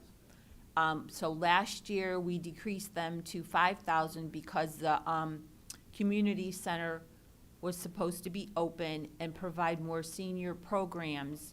And also, although we don't have a senior center per se, many of those programs are provided in Killingly, and they are duplicate programs. We have to have, what's that person that we're required to have? Municipal agent. We provide Meals on Wheels. Okay, so that's a good question too, so if So, Jen had figured out the portion of the, Killingly residents who use the Brooklyn, or the Brooklyn Senior Center, our portion would have been actually about 16,000, as opposed to the 35 that they're requested. And we agreed on 25 last the other night. Well, I agreed on the 16. So, my understanding on that is that that function has duplicate features in the town, being the senior center. Do we have a duplicate feature for the Quiet Corner Peer Support Group? I'm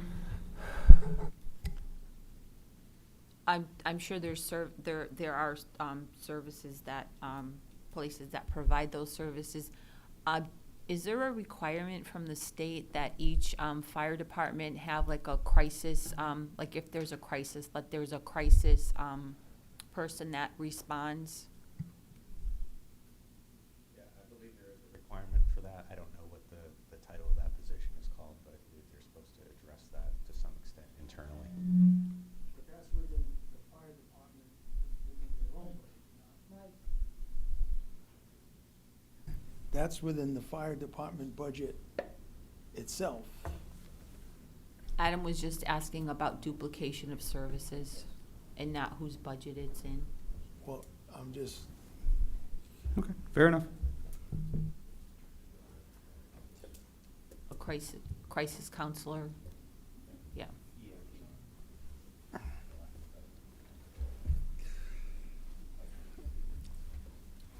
So where do we want to go with the Quiet Corner Peer Support Group?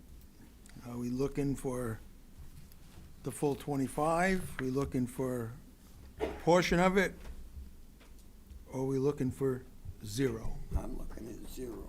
I'm also looking at 0. I would like for them to expend the funds that they've already been granted. And to also show that they are doing their part with fundraising and donations.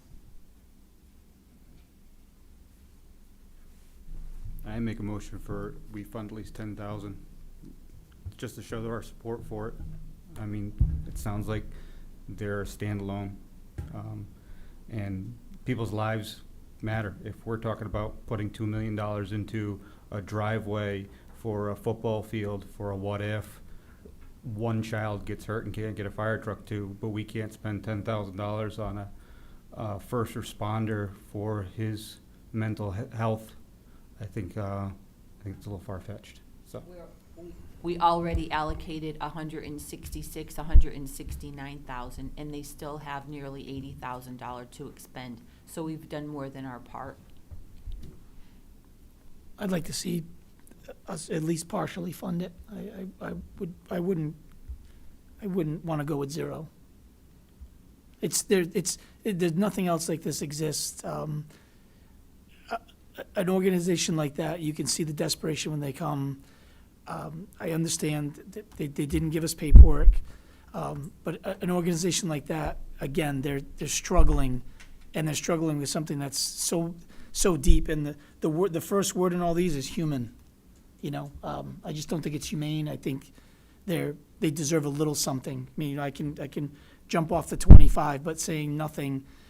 If they fold, then what was the good of the money? What was the good of giving it to them if they don't make it?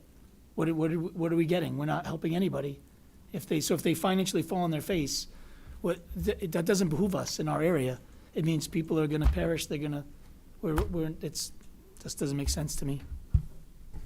They still have nearly $80,000 to expend.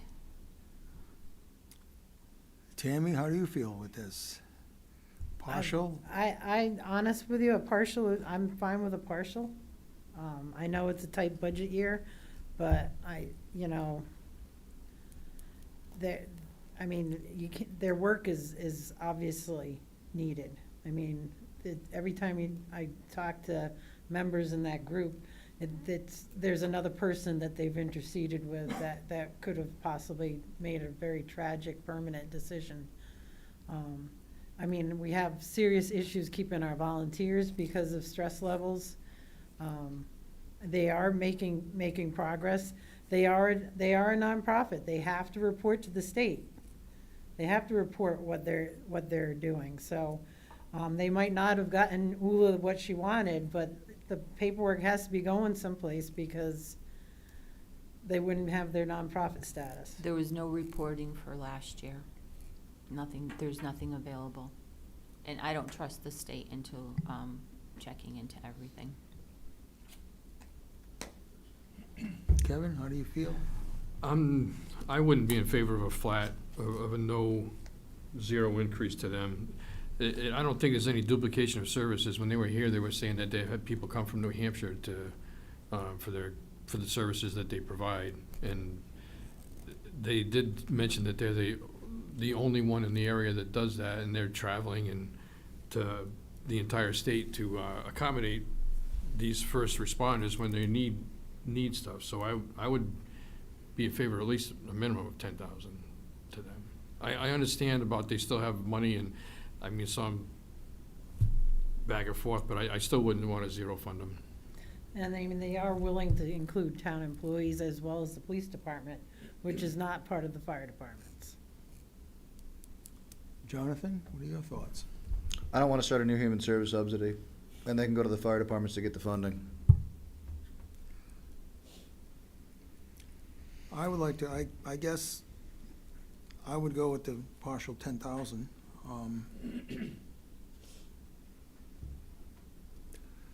So what do we have? 1, 2, 3, 4, 5. So we'll drop it down. I guess the consensus is we'll go from 25 to 10. And what do we have to do for a vote? Well, this is just, I mean, it's, our final vote goes to, when we send it to the annual town meeting, so that we can still move that around. But to go to the town meeting vote, we need 6 votes to send our proposed budget. So we can keep that. So we can go on to what the town manager came with their, with his.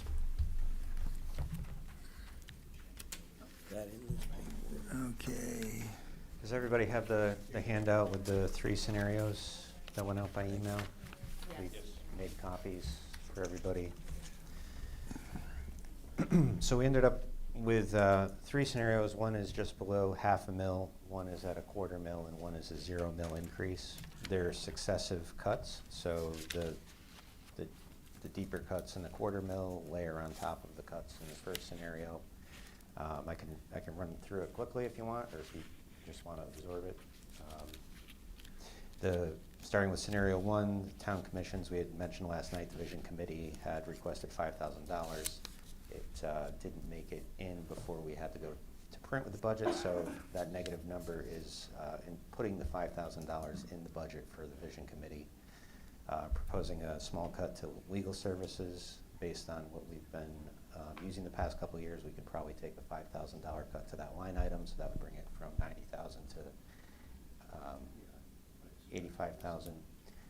Town commissions, we had increased the historic district commission because they had asked for additional resources when they were here for our joint meeting in the fall, but in the meantime they haven't been active. So we looked at that as a cut to put that back to where it was, so removing $2,000 from their budget. The election activity was up overall because there's a greater number of elections this year with primaries, and we had originally made some cuts to that budget. We think we can take another $5,000 out. We do have some money set aside in a reserve account, and if they need it, they could access that for that election activity to fund their poll workers. We talked last night about the maintenance position that was added into the budget, and that's the one under engineering there, valued at about $25,000. Obviously, the line item is more than that, but this first scenario would look at starting that position later in the fiscal year, so this would start at October 1st, and that cut of $25,000 includes the salary and fringe benefits up to that point. Looking at the pavement management, a cut of $350,000, cutting back the increase in salt and calcium by $5,000. The overall increase was $75,000, so this would net it out at $70,000. The Parks and Ground position that we added in the current year that was being funded by the NIPS reserve, we would back off on that and still use some subsidy from the NIPS reserve for the first quarter going into the fiscal year. Various cuts to the human services that we've talked about. Insurance, we think we can save $10,000 on our workers' compensation policy. We did some work on our cybersecurity policy, so we have $10,000 we can take there. Debt issuance costs, based on the rates that we got in the spring, we think we can back off on the issuance costs next year by $25,000. And then there's some changes on the revenue side. Update on state aid, we're going to get about $50,000 more. There's some minor trust accounts, donations that were made in the past for use for library materials. We can use those up and close that out. Modest increase in the rec revenue of $5,000. Increase in miscellaneous revenue of $25,000, and then using $150,000 of our fund balance to offset some of the capital road costs. So that gets us down to just below $0.5 mil. The Board of Ed still would have a cut you'd have to look at, and that's scenario 1. Scenario 2 is very similar, but we increased the delay in creating a maintenance position and going for only half a year. So $50,000 savings instead of $25,000, increasing the cut to the road maintenance budget to $425,000, increasing the cut to the salt budget to $25,000.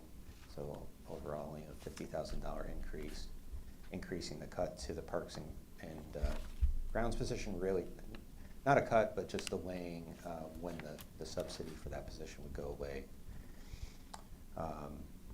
layering in some delay in funding the 9th police officer through the budget. We were using our constabulary reserve currently for that position, and it's been vacant, so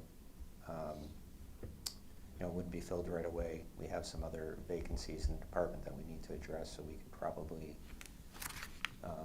get away with delaying filling that. And if we need to fill it sooner, we can rely on the constabulary reserve. Then in human services, an increase in the cut to the senior center, the Quiet Corner Support Group, which is in scenario 2, which you guys just indicated what you wanted to do with that. So if you wanted to go scenario 2, we can swap something else out. And then an increase in the subsidy for capital from fund balance to $250,000, and that'll get you to $250,000.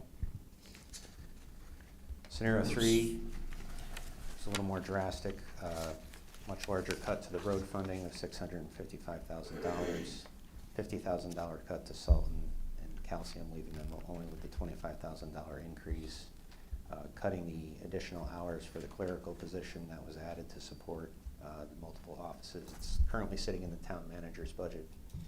That was valued at $25,000. And then level funding all of the human services that are not contractual. So that yields a $95,000 cut. And then increasing the use of fund balance in scenario 3 to offset the capital road costs. And that takes you to $0.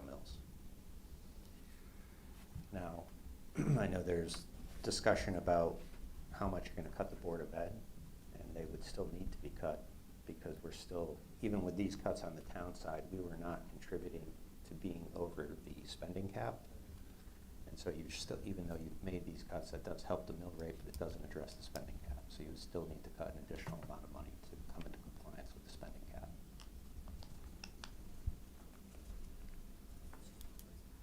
So, questions? What's your pleasure? On scenario 2, the senior citizen center, you have it at 15, and we had talked about keeping it at a minimum of 25. Right. And then the Quiet Corner Pearson group, you have at 25, and we mentioned 10, so those would almost balance, flip back and balance out. Mm-hmm. That's a good observation. The scenario 2, I guess, is the one I would be more comfortable with. Just swap these numbers. My question on the clerical position, I know we're very, very fortunate in that we have certain administrative clerical people that like split their time. I know we were trying to stabilize so that we don't lose really good, valuable employees. By cutting that clerical and the fringe, is that just pulling it away from, pulling hours from the town manager's office? I think what we were trying to do there is make our workflow more efficient, and we don't have a definitive answer to what that looks like. So we put a value in the town manager's budget so that we had flexibility to add hours to certain positions, maybe create an additional part-time position. We have a part-time position that is shared among 4 different offices, and that person gets pulled in a lot of different directions. And they do valuable work, but there's a loss of efficiency in saying going from finance, going to the town manager, supporting economic development, or spending half a day at highway. So we wanted to just take a deeper dive into how we could make that work better, and we added a value as a placeholder in the town manager's budget so we could address that during the fiscal year. Okay. But how will that really impact the workflow Well, for I those mean, if you departments? cut it, we just, we'll continue to make do the way things are. That's the impact. In scenario 2, how far away are we, when you said from the spending cap, how far away on cuts there? How much more do we need? Jen has the number there. On the town side, we would be fine. I can't, So under scenario 2, if we were to make the cuts reflected in scenario 2, the spending cap would be at 3.3 versus 4.367, I think we were at before we started. And so, so they would be, assuming you'd be making an additional cut on the Board of Ed at some point, that would take care of the rest of the spending cap. Depending on, I really wouldn't be able to definitively determine where we are until we know what we're looking at cutting on the Board of Ed side. But that brings us down from 4.367 to 3.302. So 4.367 to what? 3.302 if you're looking at scenario 2. Now, is that with the adjustment to? That's with reducing the town expenditures on scenario 2 to be about from 690,000. And that includes the offset we get to capital in this proposal. But on the proposal, the way proposal 2's in there, Quiet Corner is cut to 25 and the senior center lost Yeah. another 10. Yeah, so there'd be some small adjustments, but I still think we'd be okay spending cap wise because before we even consider on terms of spending cap, before you even consider the Board of Ed, if you assumed the Board of Ed was flat, the town is only increasing the spending cap by 0.89. So, or actually, no, the town wasn't even increasing this. The spending cap, assuming, excuse me, let me rephrase that, start over. If the Board of Ed remained flat and the town budget was the way it was before you start making cuts, the budget was only was under the spending cap at 0.89 versus 2.64, if you follow what I mean. I know it's a lot of numbers. So the town really wasn't driving the spending cap. Your cuts on the town are really to reduce mill rate, so these cuts will just further go towards decreasing the spending cap. So with scenario 2, the spending cap is now. So with scenario 2, the spending cap would drop to 3.3. So that means to get to 2.6. You would need to cut about another $400,000, assuming you were gonna cut $400,000 from the Board of Ed. It's hard to, I kinda have to back into what I think the number is, cause I can't really calculate. Yeah. But it's about 400,000 that's left to address the spending cap. It's a moving target because as we change certain expenses on the town side, like if we adjust capital, that affects how the spending cap shakes out in terms of the percentages and what's discretionary and non-discretionary. So we have to recalculate after you make a decision on the town side.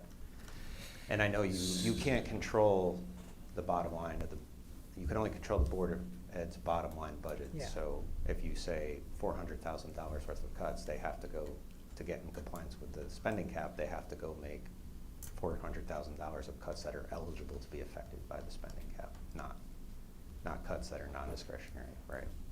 And 400,000 would take that 1.89 and only drop it about 0.2 of a mil, 0.20. Yeah, it's a small amount. Of 1.8. Right, yeah. So it may take it to 1.69 if we cut 400,000 from the Board of Ed. It's only gonna bring it down about 0.20. Right. Somewhere in that, I'm just throwing a simple so number. addressing the mill rate is different than addressing the spending cap, Yeah, right? okay. What about if we get the access road dumped on us? Where does that? The access road is capital, so if you were to ever put the access road in the budget, it would be a capital out of fund expenditure. balance? So, or whether it's mill rate or fund balance, the expenditure for the access road is capital. We're allowed to deduct capital expenditures from the calculation of spending cap. So it wouldn't have any effect. Okay. I mean, my problem with the town taking on the access road, they already issued a PO. I mean, they've legally committed to do what they were gonna do. I mean, there's gotta be legal ramifications to that. They committed to the engineer, whoever designed it or something. How is it really committed to anything else? So if they committed to them that they were going to have him go forward and sketch out how it was going to go, then they're liable for that amount of money that they committed to. That's my opinion. Yes, no? I guess it's a combination of style and legal risk, and how strongly you want to do something different. If I wanted to get out of it, I might find a way out of it and tell the vendor that's too bad. But I don't have that insight into that advice or what they're thinking or what their attorney is advising them. I don't know what their agreement says. I don't know if it's just a purchase order. It could just be a purchase order. You can cancel a purchase order. Well, you haven't seen what they actually signed? No. Okay, so we can't do anything till we know what they actually signed for. My understanding is they're trying to honor their commitment to issuing a purchase order, and they're going to ask that contractor to reprice the alternative. To reprice the road where we want it? Yes. Okay. And that would save us what? About 300? I think it would save us quite a bit. I don't have a number. I don't have an engineer's estimate for you. It's a longer road, that's It's a longer road, but there's no asphalt. There's a lot less fill. There's less There's no grading, less retaining site walls. work. There's no retaining walls. No lighting? No, but I don't think the lighting was included. The lighting was included in the design, but it was not included in the $2.1 Right. million estimate. And neither were the sidewalks. Sidewalks are included in the design, but it was envisioned as being a later phase. So I just want to. Yeah, well, that's a tough position, because we're not asked to be there, but then again, they need to get it done. But we've got an issue with special ed, so they have non-lapsing money. They have non-lapsing money that was gonna go toward it, and all of a sudden, special ed is now lurking. It gets to be I mean, my biggest problem is non-lapsing was originally set up to cover special ed costs, because that was the original problem. yes, that's where it was. It was never meant for them to be able to spend on whatever came along the pike. It has moved to that, but it was yes. originally just for special ed overages. But when you have a special ed situation lurking in front of you, that takes your non-lapsing money, you've gotta put it there first. And when I were at a meeting with them, I said, okay, you have non-lapsing money, and you have two projects, you had the access road that you wanted to go with. You spend that money on the road, now you have a special ed overture, and you're coming here. How are we gonna have a supplemental appropriation because you didn't put the non-lapsing money to the special ed, you put it to the roadway? And then what is the amount? That's another problem, that what they were proposing, paved roads, sidewalks, and then the location, now we're looking at something different. We're not together. There's a disconnect. And it'd be nice to know, we need X number of dollars from you. Or we need you to be, if it was cut and dry like that, we'd be in a better position. Was there a clear, from the fire marshal in the beginning, you would think with something of this scale, there would be a clear definition of if the road had to be paved, not paved. You would think that this, you'd be looking at this both ways from the very beginning. I just find it odd that you wouldn't be looking at what is the, am I bringing millings in to do my driveway? Am I doing a brand new asphalt driveway? I mean, they seem very different. Were they presented with options from the fire marshal? Do we know that? The code doesn't require. The code says you need an access road to get the ambulances and the fire trucks to this area. That's what the code It says. says good questions for them. It's of how did they get to the first phase Yes. being the most expensive way to go. It's a fair question. And then the first phase doesn't get access. The first phase is not enough money to even a non-paved road. If it's difficult. Well, do you think it's possible that it could be at $1 million, non-paved to get there? Yes. So it could be, Ed. Could be less than that. Yeah, we could get there. That's Less what than- with less than half. we're trying to, but again, the way they went about it, they used the state They didn't do anything illegal. They used the state bid, which is, in this case, it's a convoluted, I don't know how you can use a state bid for the construction like that. If you were looking at a state bid for a dump truck, here it is. You spec it now you've got you've got wetlands to deal with, you've got retaining walls, you've got sidewalks, how are they pricing that? Is this X number of dollars a square foot for sidewalks? Is it X number of lineal feet for 10-foot high retaining wall? I don't know how they got there. And we're stuck between a rock and a hard place. The fire marshal is here forcing the issue, and I mean, Frank, honest with you, the borough, a lot of times when we need stuff done, like our sidewalks and that, we make arrangements with Matt and our public works crews, to have them do it for us, because it's cheaper to keep it in-house. I don't know, But this is I beyond. don't know why that wasn't even discussed. I mean, we do have the abilities to do stuff like that. Sometimes we do. With this particular work, we would have to rent certain equipment. Yeah. And most of the cost would be in the material. Yeah. So, yes, if the town did it, we would save some money, but we wouldn't be able to do much else in terms of what the crew is doing, because they'd be spending their time building this road Yeah. during that season. Most of the cost would still be in the material, and we don't have the equipment that we Yeah. need, so I have to go rent it. But sometimes, yeah, sometimes your man hours are. right. It's not a man-hour cost for us. Yeah. That's not a significant driver. It's just giving up doing other work to do it. You're in essence neglecting other parts Right. of the town. Yeah. Go ahead. I think that we should just move on. I think we should let them use the non-lapsing for the special ed.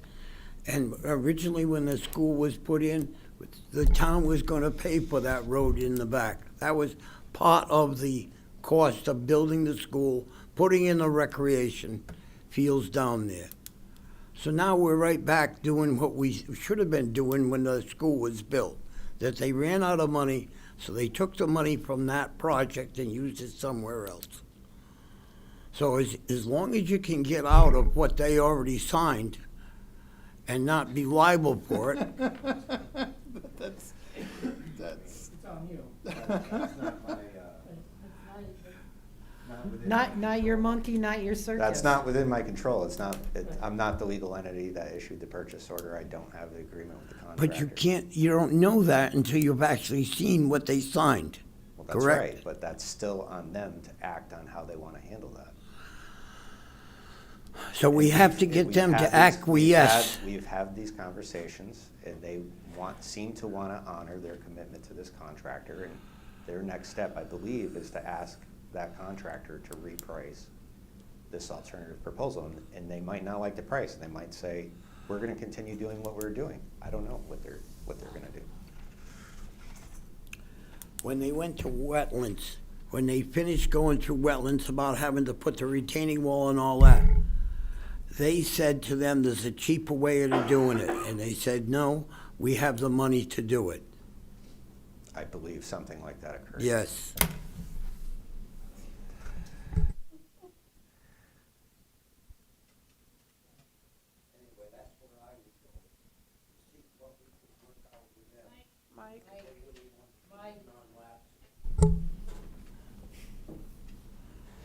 Once again, not our monkey, not our circus. They have total control. All we can do is control their bottom line. States, we're handcuffed because the state says we can't tell them what to do. I think controlling the bottom line means a lot.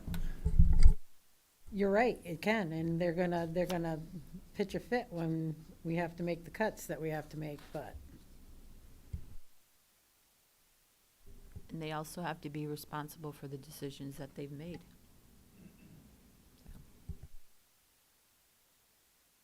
So Jonathan, you had thrown something out there with going with proposal 2.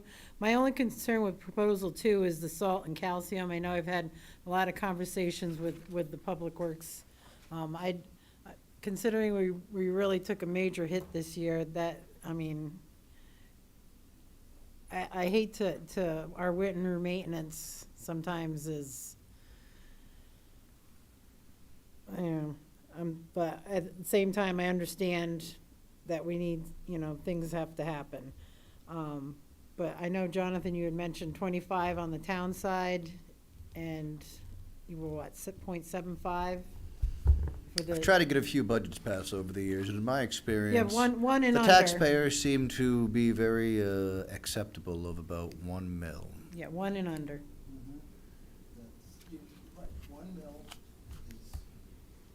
I mean, we're cutting the town side 700,000. Certainly a 0 mill rate increase, where we only allow for expenditures and the grand list to drive a budget increase, would be drastic, I think. It would be draconian amounts of cuts. 1 mil, which a lot of folks won't swallow, they'll vote no on that budget, will not be so drastic, and I think a majority of the town would come out and vote in favor of it.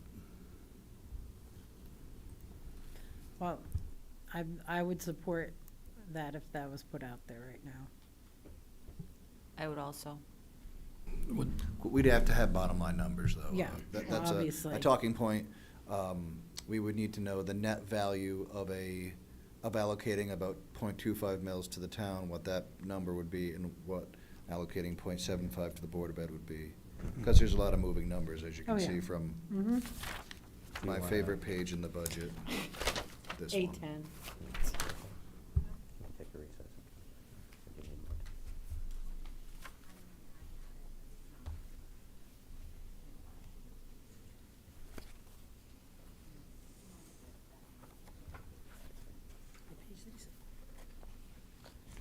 It was 810. You can't recognize his anymore, by the way. You're making a mistake.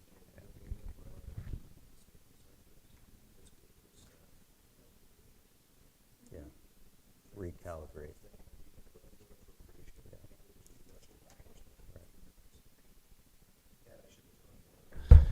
I mean, what I would do, Ed, is get the feeling of the council about something like that. Some of these folks might think it's completely crazy. But in order to make an appropriation that's legal, binding, and accurate, we need to give 1 day for staff to come up with the appropriate numbers that we can then put into an ordinance and adopt, or a resolution, rather. We gotta come with hard numbers. Right. So we can get, this is some. The 0.25 and the 0.75 on the Board of Ed, and give them the final numbers. And I'm advocating another meeting, so you know I don't usually do that. But- We still have 3 hours to go when we walked in this morning. I got 30 minutes, Well, so. We're pretty close on the town side.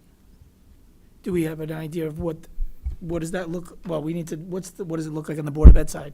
Well, that's what they were gonna have to, we're looking at close. If you were looking to cut about, if you were looking to get to a mill rate about 1, right? So 0.25 is coming off the town in scenario 2. Granted, I understand there's a few line items we're gonna shift around based on things we've talked about, but we could probably work that in amongst the different Everything, scenarios, right, right? That's number 1. Number 2, if you then are saying you wanted to decrease the Board of Ed budget by 0.75 mils, like I've just figured out what that figure is, so then I could then quickly check a rough on the spending cap, which would be fine. We'd be more than fine, because mill rate and spending cap needs to come down by different amounts. The only thing I have not yet to do accurately is run through, Mr. Cesalini likes the mill rate impact statement. I don't have that. I'd have to run it through there. And the net version, which is the A3 page, which calculates your net budget. So those are the only 2 pieces I don't have available for you. So could we give you that kind of direction, come back tomorrow, just do the numbers, make the motion, and send it to town meeting? Yes. Do you have an approximate Yes. for the Board of Ed, for Board of Ed cut specifically? The Board of Ed number would be $1,645,874. And what, how is that? 1,645,874. Yep, From 3.6. from 3,647,733. Okay, so you, It's about half, it's almost half. not quite half. 1,645,874.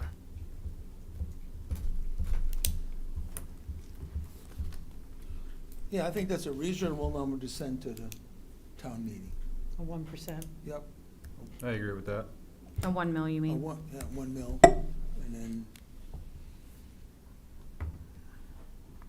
So can we, can I? .99, you know, whatever, somewhere the. I used to do that. We could come up with .99. .95 was my magic number. You know, and that may be the better, you know, it's psychologically, it's not one, it's point, you know, and. But we can let Jen take care of that, and then we can meet tomorrow and then set. Yeah, I mean, there's numbers that, We want to make sure it's accurate and. yes. Yes. We need the physical number versus the mill rate, that's, and then how we get to there, it's not, Right, to make all the human services add additions and subtractions to make sure they end up where we Can have I talked just about. confirm that with you? Because Mr. Jonathan was asking me asking me a question, I was answering him. So, so the Quiet Corner is gonna go to 10,000, which we all agreed on. Yep. But what was the other change that you made? You wanted to change the effect of the Senior Citizen Center? I thought the 25. Okay. Would stay at 25. Okay. I can work with that. Thank you for confirming. And I think we're still being conservative. If you look at what we put out of capital, the use of capital project appropriation funds, you know, we took out 422 from last year, if you look at the town manager's budget, and we're adding 350,000 here, and I still think there's a little bit of play in there to take care of some of this stuff. Just saying. Because we are budgeting at 96.5%, we often collect around 98.5%. Very smart thing to do, and but I still think if we have to play with these numbers to make it Yep. what we're looking at, the .99 or 1, we have those buffers in there still. You want to adjourn to tomorrow night? everybody is looking at this, just a second, before we go, I wanna, you know, I think we're good. Okay. Motion to adjourn. Have a second? Second. Don't, the counselor reports was the next one on the agenda. I think we adjourn, you know, we will, Okay, that's fine. I think we will, The only thing I would have shared is if you didn't have a chance to go see the show Finding Neverland at the Little Theater, it was well put together. Even had